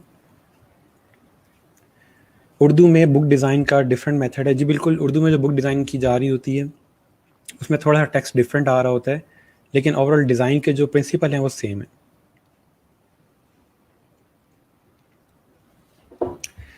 अच्छा जी, vector is image that is not shattered even on high zoom percentage. Okay, मैं इसको ज़रा आसान अल्फाज में बता देता हूँ। एरो के थ्रू डिस्टेंस एंड डेस्टिनेशन बताना, ये फिजिक्स वाली डेफिनेशन है। ये एक किस्म की शेप होती है। Okay sir, vector image don't get pixelated, pixelated क्या होता है वो भी आपको बता दूंगा। वेक्टर विच हैज़ मैग्नीफिकेंट डायरेक्शन, अच्छा, इमेजेस को ट्रेस करके उसी तरह की न्यू इमेज बनाना, ठीक है। Locating something from original point it gives direction. याद रही ये फिजिक्स वाला वेक्टर नहीं है, मुझे पता था कि आप लोग वही समझेंगे, लेकिन कोई बात नहीं। रास्टर इमेज शटर हो जाते हैं, पिक्सल ऑन जूम, ठीक है। रास्टर इमेज क्या होता है वो मैं आपको बताता हूँ। इमेज विदाउट पिक्सल्स, ठीक है। इलस्ट्रेशन में किसी स्केच को ट्रेस करके वेक्टर बनाया जाता है, वेक्टर फिजिक्स में पढ़ा था, ठीक हो गया। हम रीसाइज कर सकते हैं vector image without in changes in pixel, okay. Vector ज़्यादा क्लियर होता है और इमेज ब्लर होता है, ठीक है। बार कोड जनरेट कैसे होता है? बार कोड जनरेट करने के लिए डिफरेंट मेथड्स होते हैं, सॉफ्टवेयर होते हैं जो कि प्रोडक्ट का बार कोड क्रिएट कर रहे होते हैं, उससे हमारा कोई लेना देना नहीं है, ठीक है। अच्छा जी, ठीक हो गया। अब मैं आपको थोड़ा सा बता दूं कि वेक्टर होता क्या है, वेक्टर की ज़रूरत क्यों पेश आती है। उससे पहले आप इमेज देखें ताकि आपको थोड़ा सा पता हो कि वेक्टर और नॉर्मल रास्टर इमेज में क्या फ़र्क होता है। ये है जी एक वेक्टर इमेज, ठीक है, और ये है एक पिक्सल बेस्ड इमेज जो कि पिक्सल से क्रिएट हुआ है। अब इसके अंदर आपको छोटे छोटे पिक्सल नज़र आ रहे होंगे, ठीक है। और जो वेक्टर है उसमें कोई पिक्सल नहीं है, उसमें क्लीन शार्प इमेज क्रिएट हुआ है। अब इसकी ज़रूरत क्यों पेश आती है? नॉर्मली क्या होता है कि आपके पास जो एक इमेज होता है वो पिक्सल्स में बना होता है। आपने पिक्सल का नाम सुना होगा कि आपकी जो स्क्रीन है उस पर छोटे छोटे डॉट्स होते हैं जिससे मिल के एक इमेज क्रिएट हो रहा होता है। अगर एक इमेज जो है वो कम पिक्सल से मिल के बना हुआ है और हम उसको एक तरफ से पकड़ के बड़ा करते हैं तो वो चीज़ ब्लर हो जाती है। जो आपने अपनी नॉर्मल फ़ोटोज़ वगैरह में देखी होगी कि आप जैसे इसको जूम करते हैं तो ब्लर हो जाती है। क्यों ब्लर हो रही होती है? क्योंकि उसके पिक्सल्स आहिस्ता आहिस्ता कम हो रहे होते हैं जूम करने पे, ठीक है, जिसकी वजह से वो आपकी इमेज जो होती है वो ब्लर हो जाती है। अब मसला क्या आता है कि जब हम कोई बिल बोर्ड डिज़ाइन करें या कहीं बड़े स्केल पे अपना इमेज यूज़ करना चाह रहे हैं तो वहाँ पे हमारा जो इमेज है वो ब्लर हो जाएगा प्रिंटिंग के बाद। यानी कि कोई 8 फुट या 10 फुट या इवन के 50 फुट का कोई बिल बोर्ड है और मैं इस पर अपना इमेज अगर प्लेस करूँगा, उसको स्ट्रेच करूँगा तो वो सारा इमेज ब्लर हो जाएगा। तो उस चीज़ से बचने के लिए हम क्या करते हैं कि हम इसको ट्रेस कर लेते हैं इलस्ट्रेटर के अंदर ताकि हमारे पास एक इसका वेक्टर इमेज क्रिएट हो जाए। अब वेक्टर इमेज क्यों ब्लर नहीं होता? वो इसलिए ब्लर नहीं होता क्योंकि वो पॉइंट्स पे बना होता है, वो पिक्सल्स पे नहीं बना होता। इसलिए इलस्ट्रेटर में हम जब भी कोई चीज़ खुद से क्रिएट कर रहे होते हैं वो हमेशा पॉइंट्स में क्रिएट होती है और पिक्सल्स में क्रिएट नहीं होती। तो अब जब इस वाले इमेज को मैं बड़ा करूँगा, अगर ये वेक्टर में है, अगर मैं इसको बड़ा करूँगा तो फिर क्या होगा कि ये एक तरह से पॉइंट्स इंक्रीज़ करता जाएगा जिसकी वजह से कभी भी ब्लर नहीं होगा। आप चाहे इसको यहाँ से पकड़ के भावलपुर से इस्लामाबाद तक ले आएँ, ये हमेशा इतना ही शार्प रहेगा, ये कभी ब्लर नहीं होगा। क्यों? क्योंकि वेक्टर में है, ये जैसे जैसे बड़ा होता जाएगा इसके पिक्सल्स इंक्रीज़ होते जाएंगे, ठीक है। लेकिन अगर आप किसी पिक्सल बेस्ड इमेज को बड़ा करेंगे तो वो ब्लर होता जाएगा, ठीक है, क्योंकि उसके पिक्सल्स इंक्रीज़ नहीं होंगे, जस्ट उसके पिक्सल बड़े होते जाएंगे। तो होता ये है कि जब कोई ग्राफिक वगैरह फ़ोटोज़ में नॉर्मली हम उसको वेक्टर में कन्वर्ट नहीं करते। फ़ोटोज़ जो होती हैं वो कोशिश ये की जाती है कि हाई क्वालिटी जो कैमराज़ हैं उससे कैप्चर की जाएँ। लेकिन जो आपके पास ग्राफिक्स होती हैं, जैसे कोई लोगो है या कोई आइकन है, तो उसको फिर हम कोशिश करते हैं कि अगर वो पिक्सल में है तो उसको हम वेक्टर में कन्वर्ट कर लें। तो ये कैसे करते हैं वो हम इंशाल्लाह इलस्ट्रेटर के अंदर पढ़ेंगे, वहाँ से आपको थोड़ा सा आइडिया हो जाएगा कि पिक्सल में और वेक्टर में क्या फ़र्क है। आई होप थोड़ी बहुत मिक्सड अप समझ आई होगी, लेकिन जब हम टूल पे मज़ीद काम करेंगे वहाँ चीज़ें और ज़्यादा क्लियर हो जाएंगी, ठीक है। तो वेक्टर जो ट्रेसिंग है वो सिंपल ये है कि हम कोई भी रास्टर इमेज, इसको रास्टर इमेज कहा जाता है जो पिक्सल बेस्ड होता है, ठीक है। तो पिक्सल वाले आपके जो भी पिक्सल से क्रिएट हुए इमेजेस हैं उसको हम जो पॉइंट्स में कन्वर्ट करते हैं तो वेक्टर ट्रेसिंग कहलाते हैं। ओके, मैं दोबारा से आप लोगों के कमेंट्स देख लूँ। इसमें सर किसी भी लोगो या डिज़ाइन को पिक्सल के हवाले से बेहतरीन करते हैं। क्लियर है सर वेक्टर वाली, बट पहली फिर ब्लर है, ठीक है। मतलब वेक्टर क्लियर होता है as compared to pixel, sharp edges होते हैं। When we need to use image in different size we need vector tracing. Same image use on poster and same as a small size sponsor bottom, ठीक है। अच्छा, mobile photos को vector में convert किया जा सकता है। मोबाइल फ़ोटो कभी भी आपकी वेक्टर में कन्वर्ट नहीं होती अनलेस कि आप उसके ऊपर कोई ब्रशेज़ वगैरह यूज़ करके या उसको वेक्टर आर्ट में कन्वर्ट करें, ठीक है। वो फिर जो चीज़ है वो इलस्ट्रेशन बन जाती है, वो एग्जैक्ट फ़ोटो नहीं रहती, ठीक है। अच्छा, इलस्ट्रेटर में हम जो भी डिज़ाइन करेंगे वो पॉइंट में क्रिएट होती है बाय डिफ़ॉल्ट, जी बिल्कुल ऐसा ही है। Can we make our pictures in vector? नहीं, वो आप अगर सिंपल ब्रशेस वगैरह यूज़ करके या पेंटिंग का जो टूल है वो यूज़ करके आप उसको एक तरह से वेक्टर में लेके जाते हैं तो वो चीज़ अलग है, लेकिन एज इट इज़ जो फोटो है उसको वेक्टर में कन्वर्ट नहीं किया जा सकता, वो थोड़ी बहुत चेंज हो जाएगी। इसी तरह से जो आपकी पिक्सल बेस्ड फाइल होती है उसकी जो एक्सटेंशन होती है वो डिफरेंट होती है। आपने जेपीजी या पीएनजी नाम सुना होगा, तो वो जो जेपीजी या जेपैग जिसको कहा जाता है वो या पीएनजी जो होती हैं वो पिक्सल बेस्ड होती हैं। जो वेक्टर होती है उसकी एक्सटेंशन डिफरेंट होती है। वो क्या होती है, कैसे होती है, वो जब हम टूल में काम करेंगे, जब उसको सेव करेंगे तब मैं आपको दिखाऊंगा, तब वो आपको समझ आएगी। ठीक है, याद रखने के लिए कि जब भी कोई चीज़ पीएनजी में है या वो जेपैग में है, वो हमेशा पिक्सल बेस्ड ही है, वो फोटो ही है, हम उसको वेक्टर नहीं कह सकते, क्योंकि वेक्टर पीएनजी में या जेपैग में सेव होता ही नहीं है। ठीक हो गया? ओके सर, पिक्सल और वेक्टर के कलर में कोई फ़र्क होता है? नहीं, इनके कलर में कभी कोई फ़र्क नहीं आएगा। कलर इनके हमेशा हम सेम ही कोशिश करते हैं, सेम ही रखें, जो ओरिजिनल में है वही हम लोग वेक्टर में लेके आएँ। याद रहे, जब हम लोग इलस्ट्रेटर के अंदर लोगो क्रिएट कर रहे होते हैं तो वो शुरू से ही वेक्टर में होता है। हम उसको कोशिश करते हैं कि हम लोग पिक्सेल्स में ना क्रिएट करें, ताकि जब भी हम उसको कहीं भी यूज़ करना चाह रहे हों तो वो ईज़िली बनाया जा सके, ईज़िली उसको यूज़ किया जा सके, वो ब्लर ना हो। ठीक है? ओके। उसके बाद एडवर्टाइजमेंट है। हम लोग एडवर्टाइजमेंट पढ़ेंगे कि एड्स कैसे क्रिएट करते हैं। कोई प्रोडक्ट है तो उसका ऐड कैसे क्रिएट करना है, उसमें डिफरेंट आइडियाज़ इम्प्लीमेंट करेंगे, हम एड्स क्रिएट करेंगे। मैं आपको एक प्रॉपर असाइनमेंट दूंगा जिसमें आप लोग ऐड कैंपेन जनरेट करोगे कंप्लीट, तो वहाँ पे हमें थोड़ा सा आइडिया होगा कि हमने एड्स कैसे बनाने हैं। फिर आपका जब माइंड थोड़ा सा ओपन होगा, आप अपने टीवी पे जो एड्स आते हैं उसको डिफरेंट तरीके से देखना शुरू करोगे। याद रहे, इसमें हम लोग वीडियो एड्स क्रिएट नहीं करेंगे, हम लोग प्रिंट ऐड क्रिएट करेंगे जो 2 डायमेंशनल होता है। यहाँ मैं 7 सैंपल्स दिखा रहा हूँ आपको कि इस तरह के जो सोशल मीडिया पे एड्स आते हैं वो भी होंगे इसके अंदर, या आउटडोर आप एड्स देखते हो तो वो भी इसके अंदर क्रिएट किए जाएंगे। ठीक है, इसके अलावा यहाँ पे नाइकी के कुछ ऐड कैंपेन के इमेजेस हैं, तो हम इस तरह के डिज़ाइंस क्रिएट करेंगे। तो उससे आपको थोड़ा सा आइडिया हो जाएगा कि हमने अपने जो प्रोडक्ट है उसके साथ क्या टैगलाइन लिखनी है, उसको किस तरह बेहतर करके दिखाना है कि देखने वाला उससे अट्रैक्ट हो और उस चीज़ को परचेज़ करे। ठीक हो गया? अच्छा, एक कमेंट है, क्वालिटी बेटर इन वेक्टर। जी बिल्कुल, वेक्टर की क्वालिटी बहुत बेहतर होती है। Do we have to use extension to use vector? नहीं, कोई एक्सटेंशन वगैरह यूज़ करने की ज़रूरत नहीं होती, लेकिन मैं आपको बताऊंगा कि वेक्टर यूज़ होता किस तरह से और कहाँ पे यूज़ हो रहा होता है। उसके बाद आपके पास नाइकी का एक और ऐड कैंपेन है, उन्होंने डिफरेंट तरीके से अपना ऐड जनरेट किया हुआ है, तो ये चीज़ें हम पढ़ेंगे और देखेंगे किस तरह हम लोग ये वाला डिज़ाइन क्रिएट कर सकते हैं। उसके अलावा मुझे अगर आप देखें यहाँ पे कोकोला के मुझे पर्सनली एड्स बहुत पसंद है, वो बहुत मिनिमल होते हैं और वो जस्ट अपने सिंपल कलर्स के थ्रू ओवरऑल अपना डिज़ाइन क्रिएट कर रहे होते हैं। यहाँ पे अगर हम देखें तो उन्होंने फील एनर्जी की बात की हुई है, तो एनर्जी को फील करवाने के लिए उन्होंने यहाँ पे एक प्लग दिखाया हुआ है जिसके ऊपर टॉप पे उन्होंने 2 बॉटल्स रखी हुई हैं कोकोला की, और ये एक वेव है जो कोकोला की बहुत एक आइकॉनिक वेव है जो वो अपने डिज़ाइन में यूज़ करते हैं। ठीक है, ये हल्की सी जो वेव यहाँ पे क्रिएट हो रही है जिसको वायर का उन्होंने ओवरऑल डिज़ाइन दिया हुआ है, बट ये वेव है जो अपने डिज़ाइन में बहुत ज़्यादा यूज़ करते हैं। इसके अलावा कोक के अगर बाकी एड्स देखें तो उसके अंदर भी वो कलर बार बार यूज़ हो रहा है। अगर इस इमेज को देखें तो मुझे बताइएगा कि यहाँ पे उन्होंने जिराफ क्यों यूज़ किया, इसका क्या पर्पज़ है इस जिराफ को यूज़ करने का स्कैन के साथ। ओके जी, 3D लोगोज भी बनाएंगे हम या सिर्फ 2D लोगोज? 3D लोगोज बनाने का मेथड हम देखेंगे, but 3D logos normally use नहीं होते। आजकल के दौर में 2D लोगोज ज़्यादा यूज़ होते हैं, लेकिन मेथड हम देख लेंगे। अच्छा जी, I didn't install tools, am I one step down from class? जी बिल्कुल, आप स्टेप पीछे हैं क्लास से, कोशिश करें कि आप यूज़ कर लें। ओके, क्या कोकोला ई रोज़गार का स्पॉन्सर है? नहीं, ऐसा कहीं नहीं लिखा हुआ, ना ही वो स्पॉन्सर है। ठीक है, इसमें भी देखें वो वाली वेव शो हो रही है, लेकिन जिराफ का पर्पस क्या है इस ऐड के अंदर?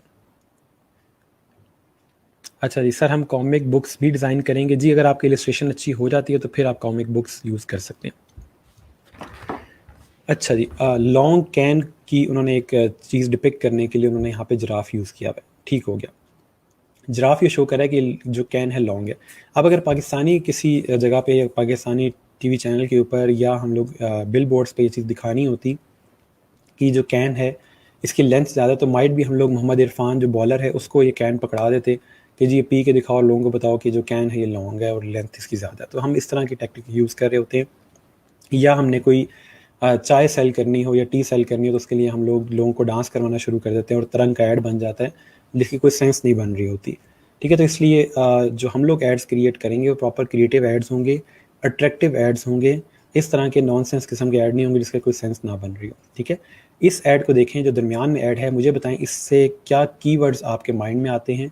जो कीवर्ड्स माइंड में आते हैं वो आप कमेंट में लिख के मुझे बताएं कि आपको क्या समझ आती है। अब इसके अंदर कोई टेक्स्ट नहीं लिखा हुआ है साइड के अंदर, उन्होंने जस्ट 2 हाथ और एक कैप रखी हुई है। इसको देख के बताएं आपको क्या समझ आती है।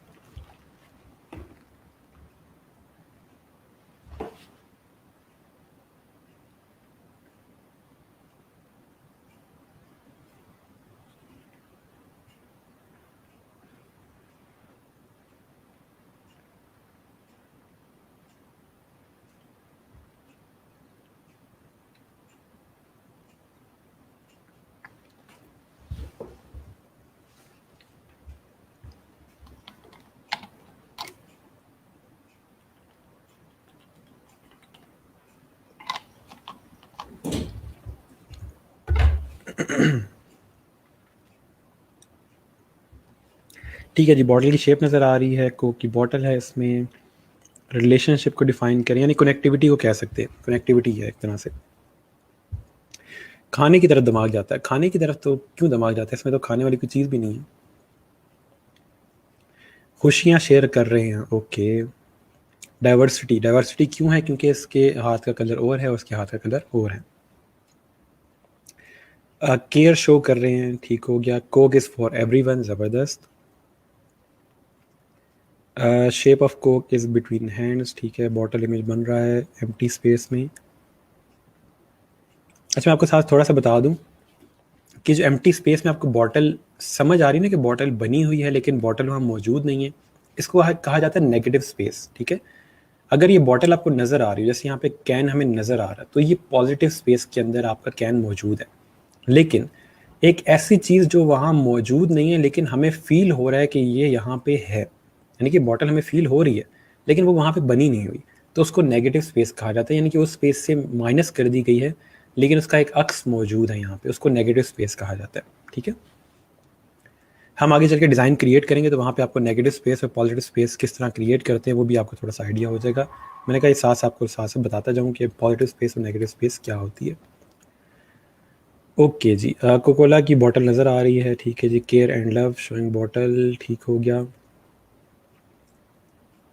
ठीक है जी, ठीक है, ठीक हो गया। ऐड की डिज़ाइनिंग करते वक्त व्यूअर्स की मेंटेलिटी को कैसे जज किया जाता है, ये आपने खुद देखना है कि आपने प्रोडक्ट बनाई किसके लिए। ठीक है, आप क्लाइंट से पूछ सकते हैं कि ये जो प्रोडक्ट है यूज़ कौन करता है, उनकी एज क्या है, उनके इंटरेस्ट क्या हैं। ठीक है, आप जब भी ये कोक वगैरह अपने एड्स क्रिएट कर रहे होते हैं तो वो कोशिश करते हैं कि वो माइंड में अपनी ऑडियंस रखें, और उनकी नॉर्मल जो ऑडियंस होती है वो यूथ होती है क्योंकि वो ज़्यादा कोक पीती है, और जो बूढ़े लोग होते हैं या जो एजेड हो चुके होते हैं वो कोक नहीं पीते, उनको डर होता है कि पता नहीं शुगर हो जाएगी, ये हो जाएगा, वो हो जाएगा। तो नॉर्मली उनके माइंड में यूथ होती है, तो इसलिए उसी तरह के वर्ड्स क्रिएट कर रहे होते हैं। ठीक हो गया जी सर, एक हाथ पे नेल पॉलिश है और एक हाथ पे नहीं है जी, बिल्कुल। अब मुझे ये नहीं पता कि ये फीमेल हैंड है या मेल हैंड है, मुझे हाथों की इतनी पहचान नहीं है, लेकिन ओवरऑल उससे थोड़ा सा आइडिया हो रहा है कि एक पे रेड नेल पॉलिश और माइट भी कोक का कलर यूज़ किया हुआ है, ये भी हो सकता है। ठीक है, अब इसके अंदर देखें तो यहाँ पे कोई टेक्स्ट नहीं है। अब इस वाले पे आए, थर्ड वाले पे, मुझे यहाँ बताएं आपको क्या फील आ रही हो, क्या कीवर्ड्स माइंड में आते हैं इसको देख के। अच्छा जी, सर आप बहुत अच्छे से समझाते हैं हर बात। जी बिल्कुल, मेरा काम ही यही है, और मैं अगर अपना काम भी ठीक से ना करूँ तो क्या फ़ायदा फिर मेरा।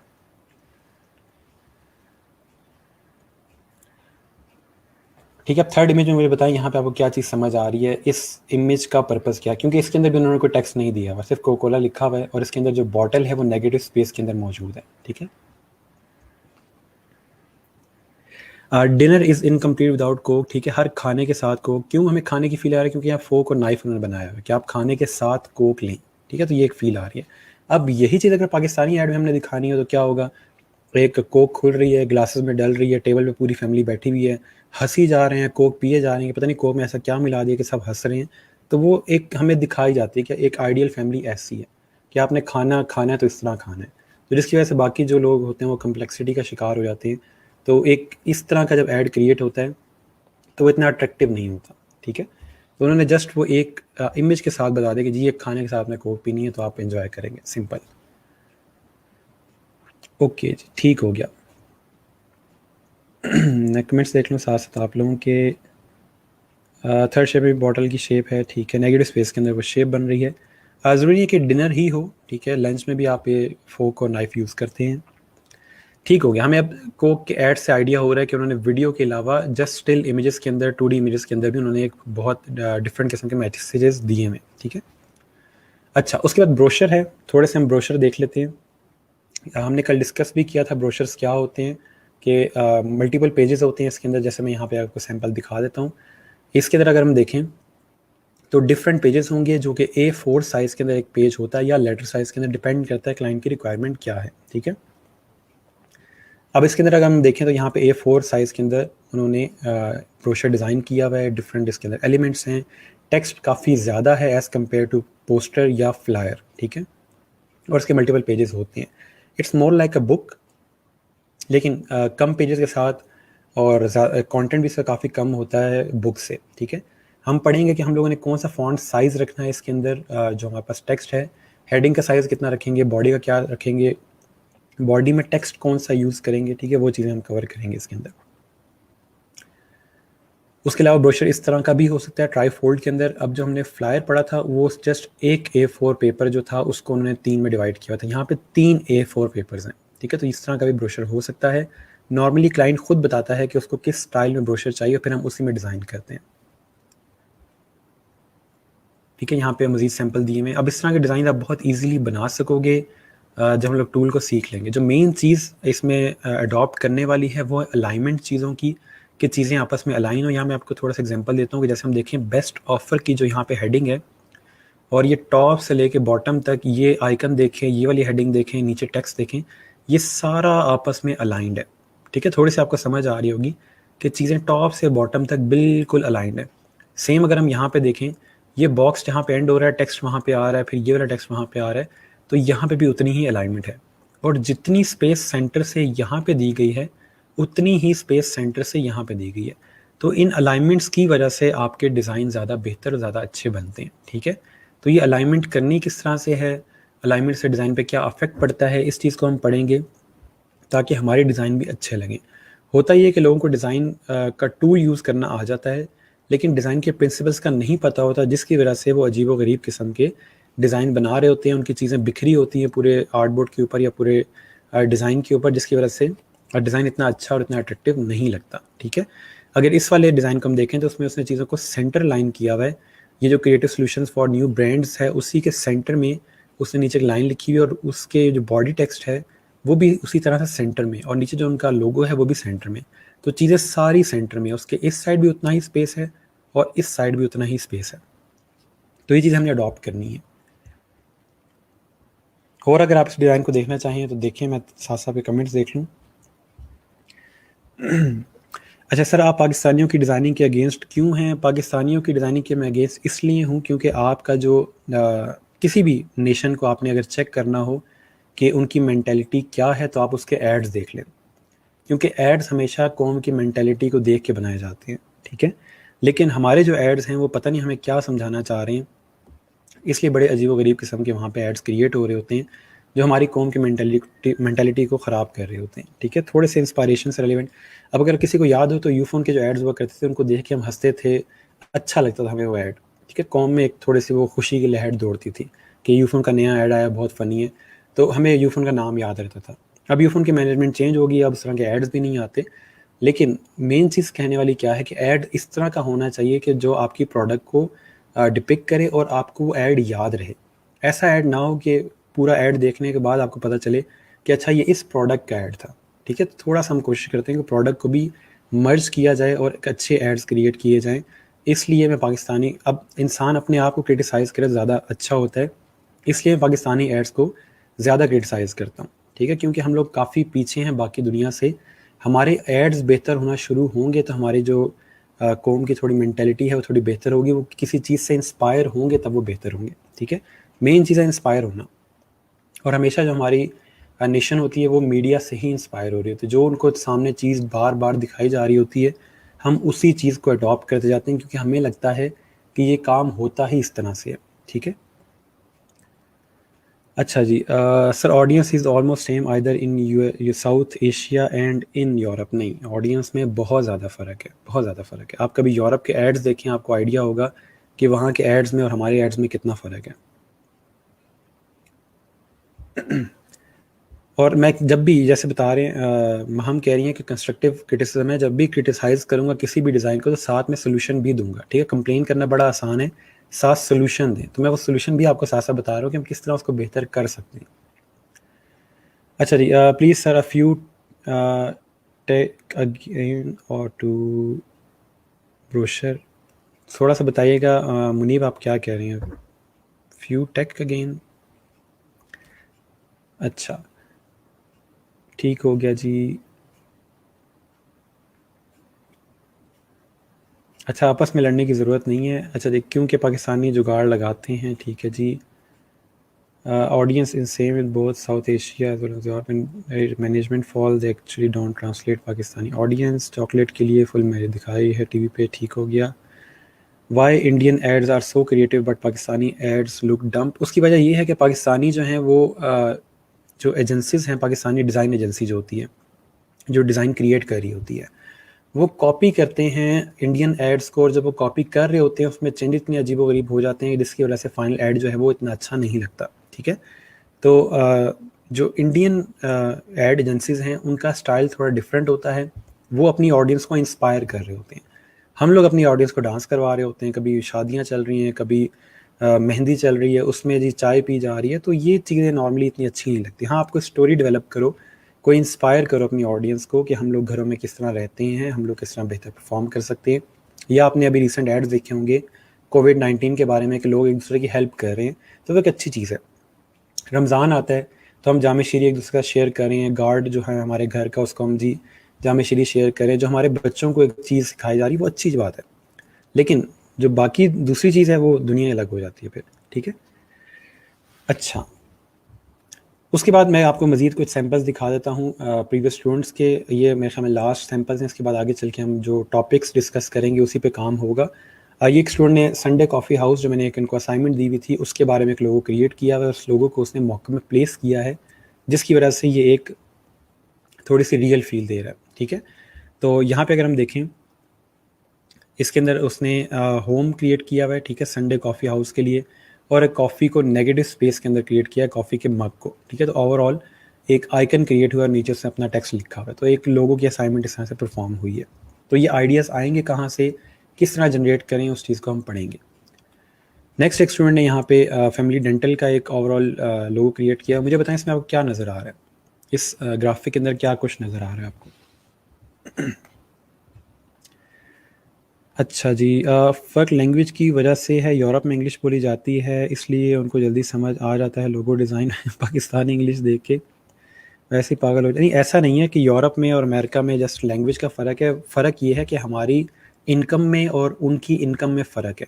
हम जब ऐड कोई देख रहे होते हैं तो हम इतनी जल्दी प्रोडक्ट को अडॉप्ट नहीं करते, क्योंकि हमारी जेब इजाज़त नहीं दे रही होती। यूरोप में इस तरह नहीं होता, वहाँ पे चीज़ें परचेज़ करने के डिफरेंट मेथड्स हैं। आप सब्सक्रिप्शन बेस पे चीज़ें परचेज़ कर सकते हो, ज़रूरी नहीं है कि आपने चीज़ कैश पे ही परचेज़ करनी है। वहाँ के रूल्स डिफरेंट हैं, वहाँ के लोगों की इनकम डिफरेंट है। आप अगर देखें अपने टीवी चैनल को तो आपको दिन में कितने गाड़ियों के एड्स नज़र आते हैं टीवी पे, माइट भी एक या एक भी नहीं। यूरोप के टीवी चैनल्स ओपन करें, वहाँ पे आपको डिफरेंट गाड़ियों के ऐड नज़र आएंगे। इसके अलावा आपको एमिरेट्स का ऐड नज़र आएगा, कतर एयरवेज़ का ऐड नज़र आएगा। पाकिस्तानी टीवी चैनल्स पे हमें एयरलाइंस के ऐड नज़र नहीं आते। क्यों? क्योंकि उनको पता है कि ये लोग अफोर्ड नहीं कर सकते, और जो बंदा अफोर्ड करता है वो टीवी नहीं देख रहा होता बैठ के, ठीक है, वो कहीं ना कहीं काम कर रहा होगा। तो इसलिए ये कुछ चीज़ें हैं जो यूरोप को और साउथ एशिया को डिफरेंट बनाती हैं, ठीक है। थोड़ा सोचें डिटेल में तो आपको मज़ीद डिफरेंसेस नज़र आएंगे। ओके जी, ठीक हो गया। Pakistani Lipton tea ad in 90s was last ad that inspired me, ठीक है जी। We entertain our audience, other countries inspired their audience. हमें इंस्पायर करना है, ठीक है, एंटरटेन नहीं करना। अच्छा जी, family in shape of teeth नज़र आ रहा है, ठीक हो गया, टीथ बना हुआ है, फैमिली बनी हुई है स्पेस में, कुछ को एप्पल नज़र आ रहा है, ठीक है। वैसे ये टीथ बना हुआ है क्योंकि डेंटल की बात हो रही है, ठीक है।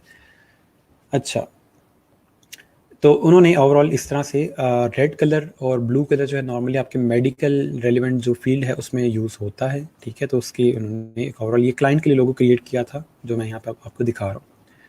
उसके अलावा एक और मैंने असाइनमेंट दी हुई थी blue mountain travel and tours के लिए, उसके लिए उन्होंने एक ओवरऑल डिज़ाइन क्रिएट किया है जिसके अंदर माउंटेन्स रखी हैं ब्लू कलर के अंदर, और अपने डिज़ाइन को मॉकअप के अंदर डिस्प्ले किया हुआ है। और ये चीज़ें आप भी बड़ा ईजिली बना सकेंगे। मैं आपको दिखा रहा हूँ कि आपका फ्यूचर किस तरफ जाएगा।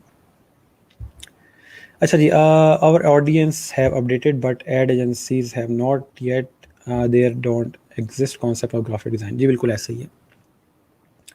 इसके अलावा स्टूडेंट ने जी टेलर के लिए एक उनका क्लाइंट था जिसके लिए उन्होंने लोगो क्रिएट किया। अब इसके अंदर हम देखें तो उन्होंने जी टेलर को जेड के साथ डिफाइन किया है, साथ में उन्होंने थ्रेड के साथ यहाँ पे उसकी थोड़ी स्टिचिंग की हुई है जेड के आइकन की। तो ओवरऑल हमें नज़र आ रहा है कि टेलर की बात हो रही है, नीडल वगैरह दिखाई हुई, तो इस तरह से उन्होंने इसको रिप्रेजेंट किया और मॉकअप में उसको प्रेजेंट करके फाइनल उन्होंने टच दिया हुआ है, ठीक है।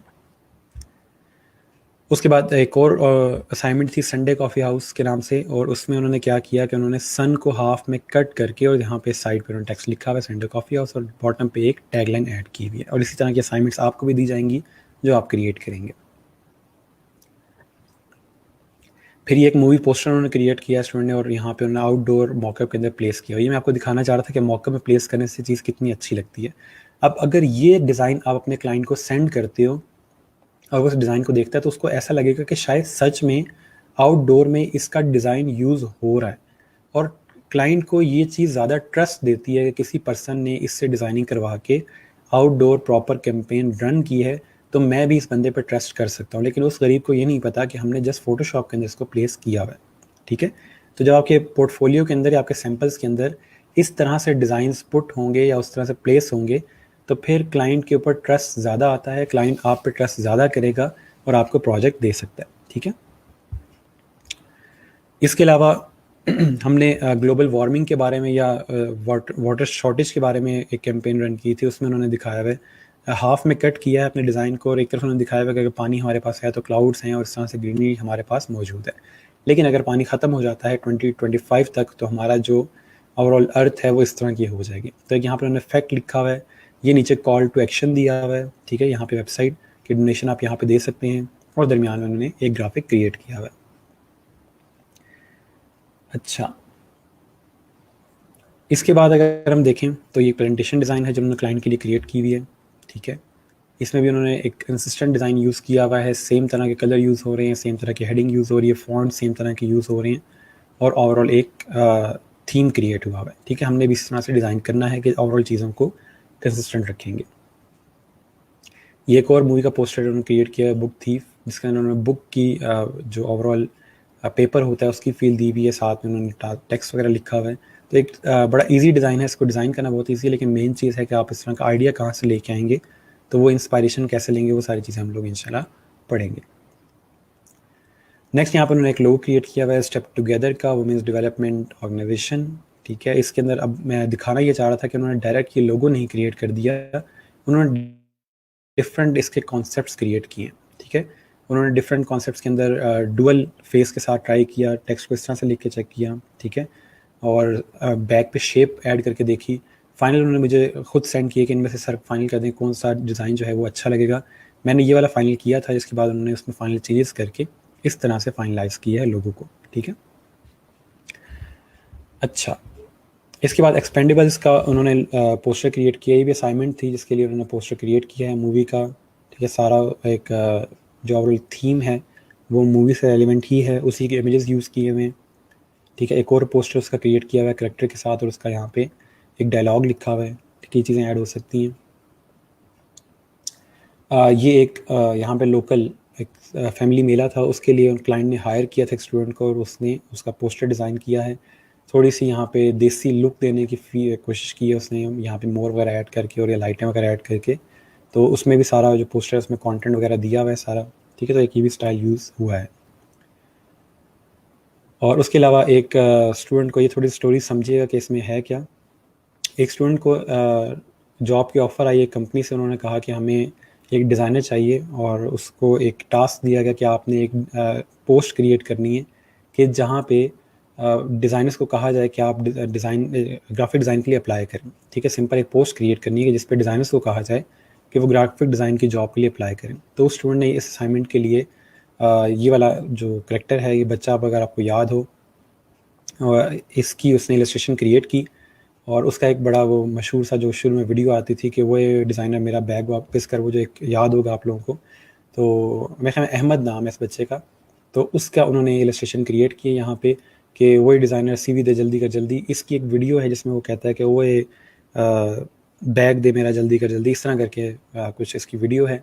तो उसको यहाँ पे उन्होंने टेक्स्ट लिखा है और बॉटम पे उन्होंने कहा है कि आपने सीवी जमा कहाँ पे करवानी है। तो ये एक स्टाइल उसने एक यूज़ किया है कि ह्यूमर ऐड किया है अपने पोस्टर के अंदर। अगर आप भी इस तरह की इलस्ट्रेशन क्रिएट कर सकते हैं, आगे चल के जब हम पढ़ेंगे इलस्ट्रेशन तो आप ये चीज़ ऐड कर सकेंगे उसमें, ठीक है। तो ये इस तरह से आप अपने ओवरऑल डिज़ाइन के अंदर थोड़ा सा ह्यूमर भी ऐड कर सकते हैं। ओके, यहाँ तक के क्वेश्चन हो तो पूछ लें, फिर हम आगे अपनी आज की क्लास की जो असाइनमेंट है उस पर चलते हैं। मैं तब तक आप लोगों के कमेंट्स देख लूँ। अच्छा जी, वाई यू सेइंग गरीब टू क्लाइंट, जी गलती होगी, मैंने क्लाइंट को गरीब कह दिया। सर क्या ये गलत नहीं होगा? अच्छा, मॉकअप का आप पूछ रहे होंगे कि क्या मॉकअप हम यूज़ करते हैं और क्लाइंट उसको समझे कि हमने उसको आउटडोर में यूज़ किया हुआ, तो ये गलत नहीं होगा। अगर क्लाइंट आपसे पूछ लेता है कि क्या ये चीज़ प्रिंट हुई हुई है या आपने मॉकअप यूज़ किया हुआ, तो आप उसको बता दें कि ये मॉकअप मैंने यूज़ किया हुआ है। लेकिन एक चीज़ ऑलरेडी जस्ट पोस्टेड है आपके पोर्टफोलियो के अंदर और क्लाइंट उसको देख के जो मर्जी सोचता रहे, वो मैटर नहीं करता, ठीक है। लेकिन क्लाइंट जब पूछ रहा है आपसे तो फिर आपने सच बोलना है, वहाँ हम उससे झूठ नहीं बोलेंगे। अच्छा जी, sir doesn't come in cheating like we are making fool of client, नहीं, इस तरह से चीटिंग नहीं होगी। मॉकअप का पर्पज़ ये होता है कि उसको रियल लाइफ के अंदर दिखाए। क्लाइंट उससे क्या सोच रहा है वो चीज़ अलग है, लेकिन क्लाइंट जब आपसे पूछ रहा है कि आपने मॉकअप यूज़ किया हो, तो फिर आप उसको बताना है कि हाँ जी ये मॉकअप यूज़ हुआ है। Okay, do we take pictures from Google for presentations? नहीं, हम गूगल से कोई इमेज नहीं लेंगे। मैं आपको सोर्सेज बताऊंगा जहाँ से आप लोगों ने पिक्चर्स डाउनलोड करनी है, ठीक है, वहाँ से आप पिक्चर्स लोगे। अच्छा जी, यही तो फ़र्क है एशिया और यूरोप की ग्राफिक डिज़ाइनिंग में, ठीक है जी, ठीक हो गया। टाइपोग्राफी के बारे में कुछ बताएं। टाइपोग्राफी मैंने आपको बताया कि हम लोग फ़ॉन्ट्स कौन से चूज़ करने हैं, इस पूरी फील्ड को टाइपोग्राफी कहा जाता है। किस साइज़ में फ़ॉन्ट रखने हैं, कैसे रखने हैं, तो वो सारा कुछ ओवरऑल टाइपोग्राफी के उसमें आता है। अच्छा सर, हम अपनी ग्राफिक या लोगो का कॉपीराइट कैसे हासिल कर सकते हैं? कॉपीराइट के लिए आपको गवर्नमेंट के डिफरेंट जो इदारे हैं उनको चेक करना होगा, लेकिन नॉर्मली हमें कॉपीराइट की ऐसे इतनी ज़रूरत पेश नहीं आती। पाकिस्तान में अगर कंपनी चाहती है कि वो कॉपीराइट लेना चाहे तो वो कंपनी का पर्पस है या कंपनी का अपना मसला है कि वो कॉपीराइट कहाँ से लेती है। बट इसका मेथड एक है, मैं कोशिश करूँगा अगर वो मेथड कंप्लीट रिटर्न में मुझे मिल जाए तो मैं आपके साथ शेयर कर दूँगा कि अगर आप कोई कॉपीराइट ख़रीदना चाहते हैं तो वो ले लें। लेकिन होता ही है कि वो आपका जो आर्ट वर्क है वो इतना, उसकी उतनी प्राइस नहीं होती जितना वो कॉपीराइट पड़ जाता है, तो वो चीज़ बड़ी महंगी हो जाती है। अच्छा जी, इसके अलावा आज की जो हमारी क्लास की असाइनमेंट है उसको थोड़ा समझ लें। मैंने आपको शुरू में बताया था कि मेरे पढ़ाने का मेथड कुछ इस तरह से है कि मैं पहले आपको दिखाता हूँ कि आप स्टैंड कहाँ पे कर रहे हो और उसके बाद फिर मैं आपको चीज़ सिखाता हूँ ताकि आपको दोनों का डिफरेंस समझ आए और आपकी अपनी क्रिएटिविटी भी यूज़ हो। अभी मैं जस्ट देखना चाहता हूँ कि अगर आपसे क्लाइंट बात करता है तो आप उसको आगे से कैसे रिप्लाई करोगे, ठीक है। मैं ये देखना चाह रहा हूँ कि क्लाइंट अगर आपसे कोई बात करता है, कोई मैसेज करता है आपको, तो आप उसको क्या रिप्लाई करोगे। उसके लिए मैंने एक सैम्पल मैसेज यहाँ पे रखा हुआ है। क्लाइंट ने वो मैसेज आपको किया है और आपने उसका रिप्लाई कमेंट्स में यहाँ पे मेंशन करना है, ठीक है। कमेंट्स में आप लिखोगे कि आप इस क्लाइंट को कैसे कन्विंस करोगे, ठीक है। याद रहे आपने बाकियों से चीटिंग नहीं करनी, ना देखना है कि बाकी क्या रिस्पॉन्स कर रहे हैं। आपने अपना रिप्लाई खुद लिखना है। जितना आप अपना लिखोगे, बेशक वो बुरा है, डजंट मैटर, क्योंकि मैंने चीज़ सिखाई नहीं है, ठीक है। मैं जस्ट देखना चाह रहा हूँ अभी आप स्टैंड कहाँ करते हो। आपने कोशिश करनी है कि अपना जितनी आपको समझ आती है उतना आप लिखें, ठीक है। और आपने क्लाइंट को कन्विंस करना है कि वो काम आपसे करवाए। अब यहाँ पे ये टेक्स्ट लिखा हुआ है, इसको थोड़ा पढ़ें। क्लाइंट ये कहता है कि I am looking for a designer who can create logo for my hotel, we are offering sea food, ठीक है। क्लाइंट को आपको एक समझ लेंगे, क्लाइंट ने आपको मेल किया है और वो ये कह रहा है कि मुझे एक डिज़ाइनर चाहिए जो कि मेरे होटल का लोगो क्रिएट करे और हमारा जो होटल है वो सी फूड का होटल है। ठीक है, हम सी फूड सेल करते हैं, सी फूड सर्व करते हैं। आपने क्लाइंट को कन्विंस करना है कि आप एक डिज़ाइनर हैं और आप उसका लोगो क्रिएट कर सकते हैं। ये काम आपने अभी करना है, अभी आपको क्लाइंट का मैसेज आया है और अभी 1 मिनट के अंदर अंदर आपने रिप्लाई करना है, ठीक है? तो अभी कमेंट में रिप्लाई लिखना शुरू कर दें, तब तक मैं आपके बाकी कमेंट्स पढ़ता हूँ। अगर आपने थोड़ा टाइम लेना है, 5 मिनट लेने हैं इसको पढ़ने के लिए, थोड़ा समझने के लिए, तो ले लें, लेकिन आपने रिप्लाई खुद करना है, बाकियों के कमेंट्स नहीं पढ़ने। कोई सही गलत नहीं है, ठीक है? ये नहीं होगा कि ये गलत है या वो सही है, जस्ट हम ओपन डिस्कशन करेंगे इसमें। ओके जी सर, जो ड्राइंग टैबलेट होता है उस पे तो एडोबी इलस्ट्रेटर फोटोशॉप की चलते हैं, so it can be use for design finishing, right? Drawing tablet अगर आप अफोर्ड कर सकते हो, आपको यूज़ करना आता है, आपकी स्केचिंग अच्छी है, तो फिर आप यूज़ कर सकते हैं, कोई इशू नहीं है उसमें। सर प्लीज़ होम ही वी कैन सॉफ्टवेयर इंस्टॉल कर के लिए। अच्छा ठीक है। सर हम पिक्चर डाउनलोड करेंगे अपने डिज़ाइन में यूज़ करने के लिए, वो पिक्सल में होगी, देन वेक्टर में कैसे कन्वर्ट होगी? हम जब डिज़ाइन करेंगे मैं आपको वहाँ पे बताऊँगा किस तरह यूज़ करेंगे। ठीक है, it's an honour for us to entertain you. Okay, आप लोग अपने रिप्लाईज़ लिखते जाएँ, मैं पढ़ता जाता हूँ। अपना टाइम ले लें आराम से, कोई जल्दी नहीं है।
ठीक, कुछ बच्चे बहुत डिटेल में लिख रहे हैं, अच्छी बात है, और कुछ बच्चे जस्ट एक लाइन में इसको ख़त्म कर रहे हैं। थोड़ा कोशिश करेंगे डिटेल में लिखें, उसको कन्विंस करना है आपने।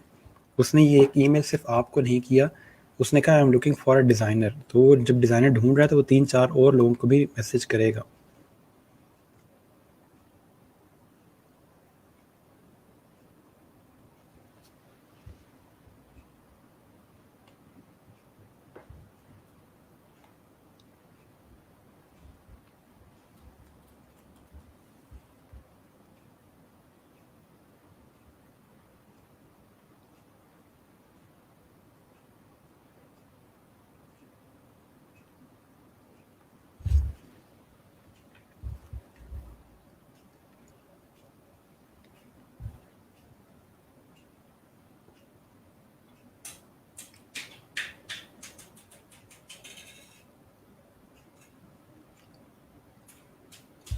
अच्छा, आप लोगों ने लोगो नहीं बना के देना उसको, कुछ बच्चे यहाँ बता रहे हैं कि लोगो कैसे क्रिएट होगा, हमने वो नहीं चीज़ देखनी है, हमने जस्ट उसको कन्विंस करना है कि मैं लोगो बना सकता हूँ, ठीक है? लोगो बनाना नहीं है हमने।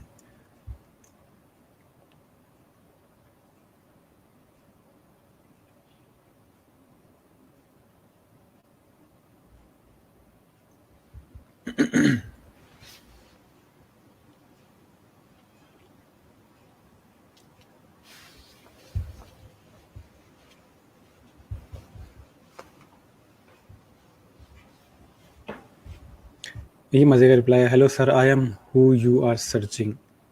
हमने उसको बताना है कि मैं क्यों वो हूँ जिसको आप सर्च कर रहे हैं, ठीक है। उसको सिर्फ कह देने से काम नहीं होगा।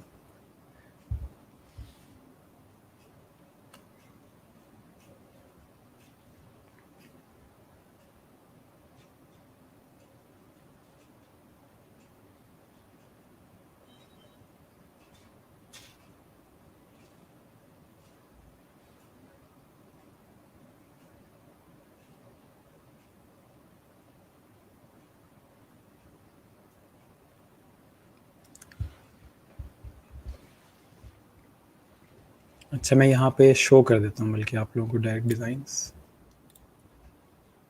Just a second.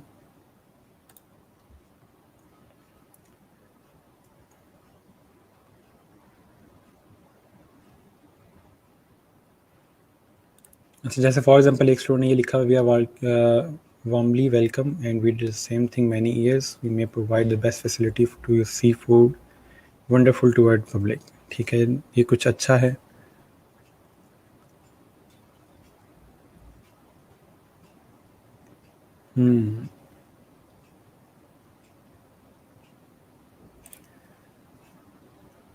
अच्छा जी, I am a designer and a digital marketer too. I know how to delight customers through designing and marketing। It's my pleasure। I have some samples of designing। ये अच्छी बात है, आपने इसमें samples का भी कहा है उसको, ठीक है, और ओवरऑल उसको कन्विंस कर रहे हैं प्रॉपर्ली। अच्छा, उसके बाद एक स्टूडेंट ने कहा है जी, I saw your email and realized you are looking for a graphic designer to create logo. I am creative designer. ठीक हो गया। Samples of design related to hotel design, ज़बरदस्त। I have attach some samples, this is good, ये line अच्छी है। I hope to hear from you soon, regards Marine. Marine, आपने माइट भी पहले बिडिंग पढ़ी हुई है या पहला आपका रिप्लाई है? इससे रेलिवेंट चीज़ें आपने पढ़ी हुई हैं या आपका फर्स्ट टाइम इस तरह का रिप्लाई लिख रहे हैं?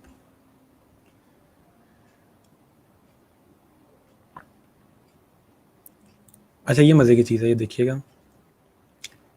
You are at right place। I am seafood lover as well। It's healthy and tasty। I am sure you will satisfy with my work। ठीक है ना, पर्सनल टच इसमें एक दिया हुआ है। ओके जी। हाय, इस मोमिना खान और पाकिस्तान एनर्जेटिक प्रोफेशनल। ठीक है। I will serve my virtual services greeting card logo. ये अब गलत चीज़ है ना। देखें, हमने उसने कहा है मुझे लोगो डिज़ाइनर चाहिए और हम उसको क्या कह रहे हैं, मुझे एमएस ऑफिस में डाटा एडिटिंग भी आती है, मुझे फॉर्मेटिंग भी आती है, मैं विजिटिंग कार्ड भी क्रिएट कर लेती हूँ। तो ये चीज़ हम नहीं करेंगे, ठीक है। जो वहाँ पे बात हो रही है लोगो डिज़ाइन की, हम वही लिखेंगे।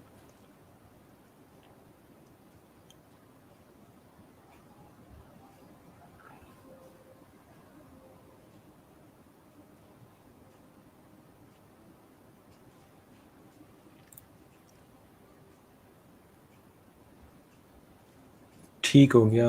Professional graphic designer logo, my portfolio is attach below, kindly have a look. ठीक है।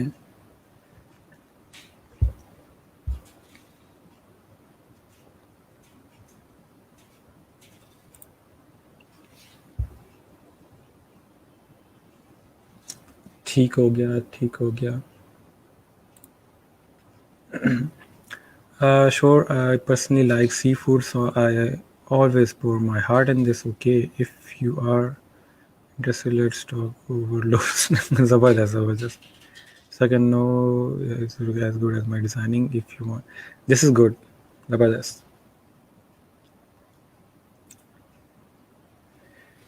Okay ji. Share me your file work feel same। ठीक हो गया, ठीक हो गया। अच्छा, ये भी हम कर क्या रहे हैं, ये ओवरऑल चीज़ क्या है? इसको कहा जाता है जी बिडिंग, ठीक है। नॉर्मली इसको बिडिंग या प्रपोजल राइटिंग कहा जाता है। जो चीज़ हम पढ़ रहे हैं यहाँ पे, हम जो अप्लाई कर रहे हैं, इस पे हमारा एक कंप्लीट लेक्चर होगा जहाँ पे हम ये चीज़ पढ़ेंगे कि क्लाइंट को हमने कन्विंस कैसे करना है कि वो अपना प्रोजेक्ट हमें दे, ठीक है। इसको बिडिंग कहा जाता है या प्रपोजल राइटिंग कहा जाता है, जिस चीज़ को हमने पढ़ना है। ये मैंने जस्ट आपको एक हल्का सा टच दिया है ताकि आपको थोड़ा आइडिया हो कि हमने क्लाइंट को कन्विंस कैसे करना है, ठीक है। तो इसमें हम कंप्लीट पढ़ेंगे कि हमने क्या बात उससे करनी है, क्या बात नहीं करनी, कब बात करनी है, कब बात नहीं करनी, ठीक है। तो वो सारा कुछ डिटेल में हम देखेंगे। अच्छा, उन्हें वेलकम करने के बाद पहले आप अपने बारे में लोगोस दिखाएंगे सैंपल ताकि उनका इंटरेस्ट हो लोगो डिज़ाइन कर सकें, ठीक है।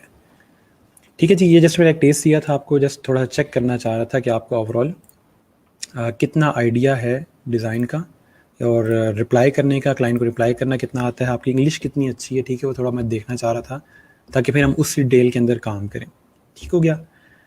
ओके।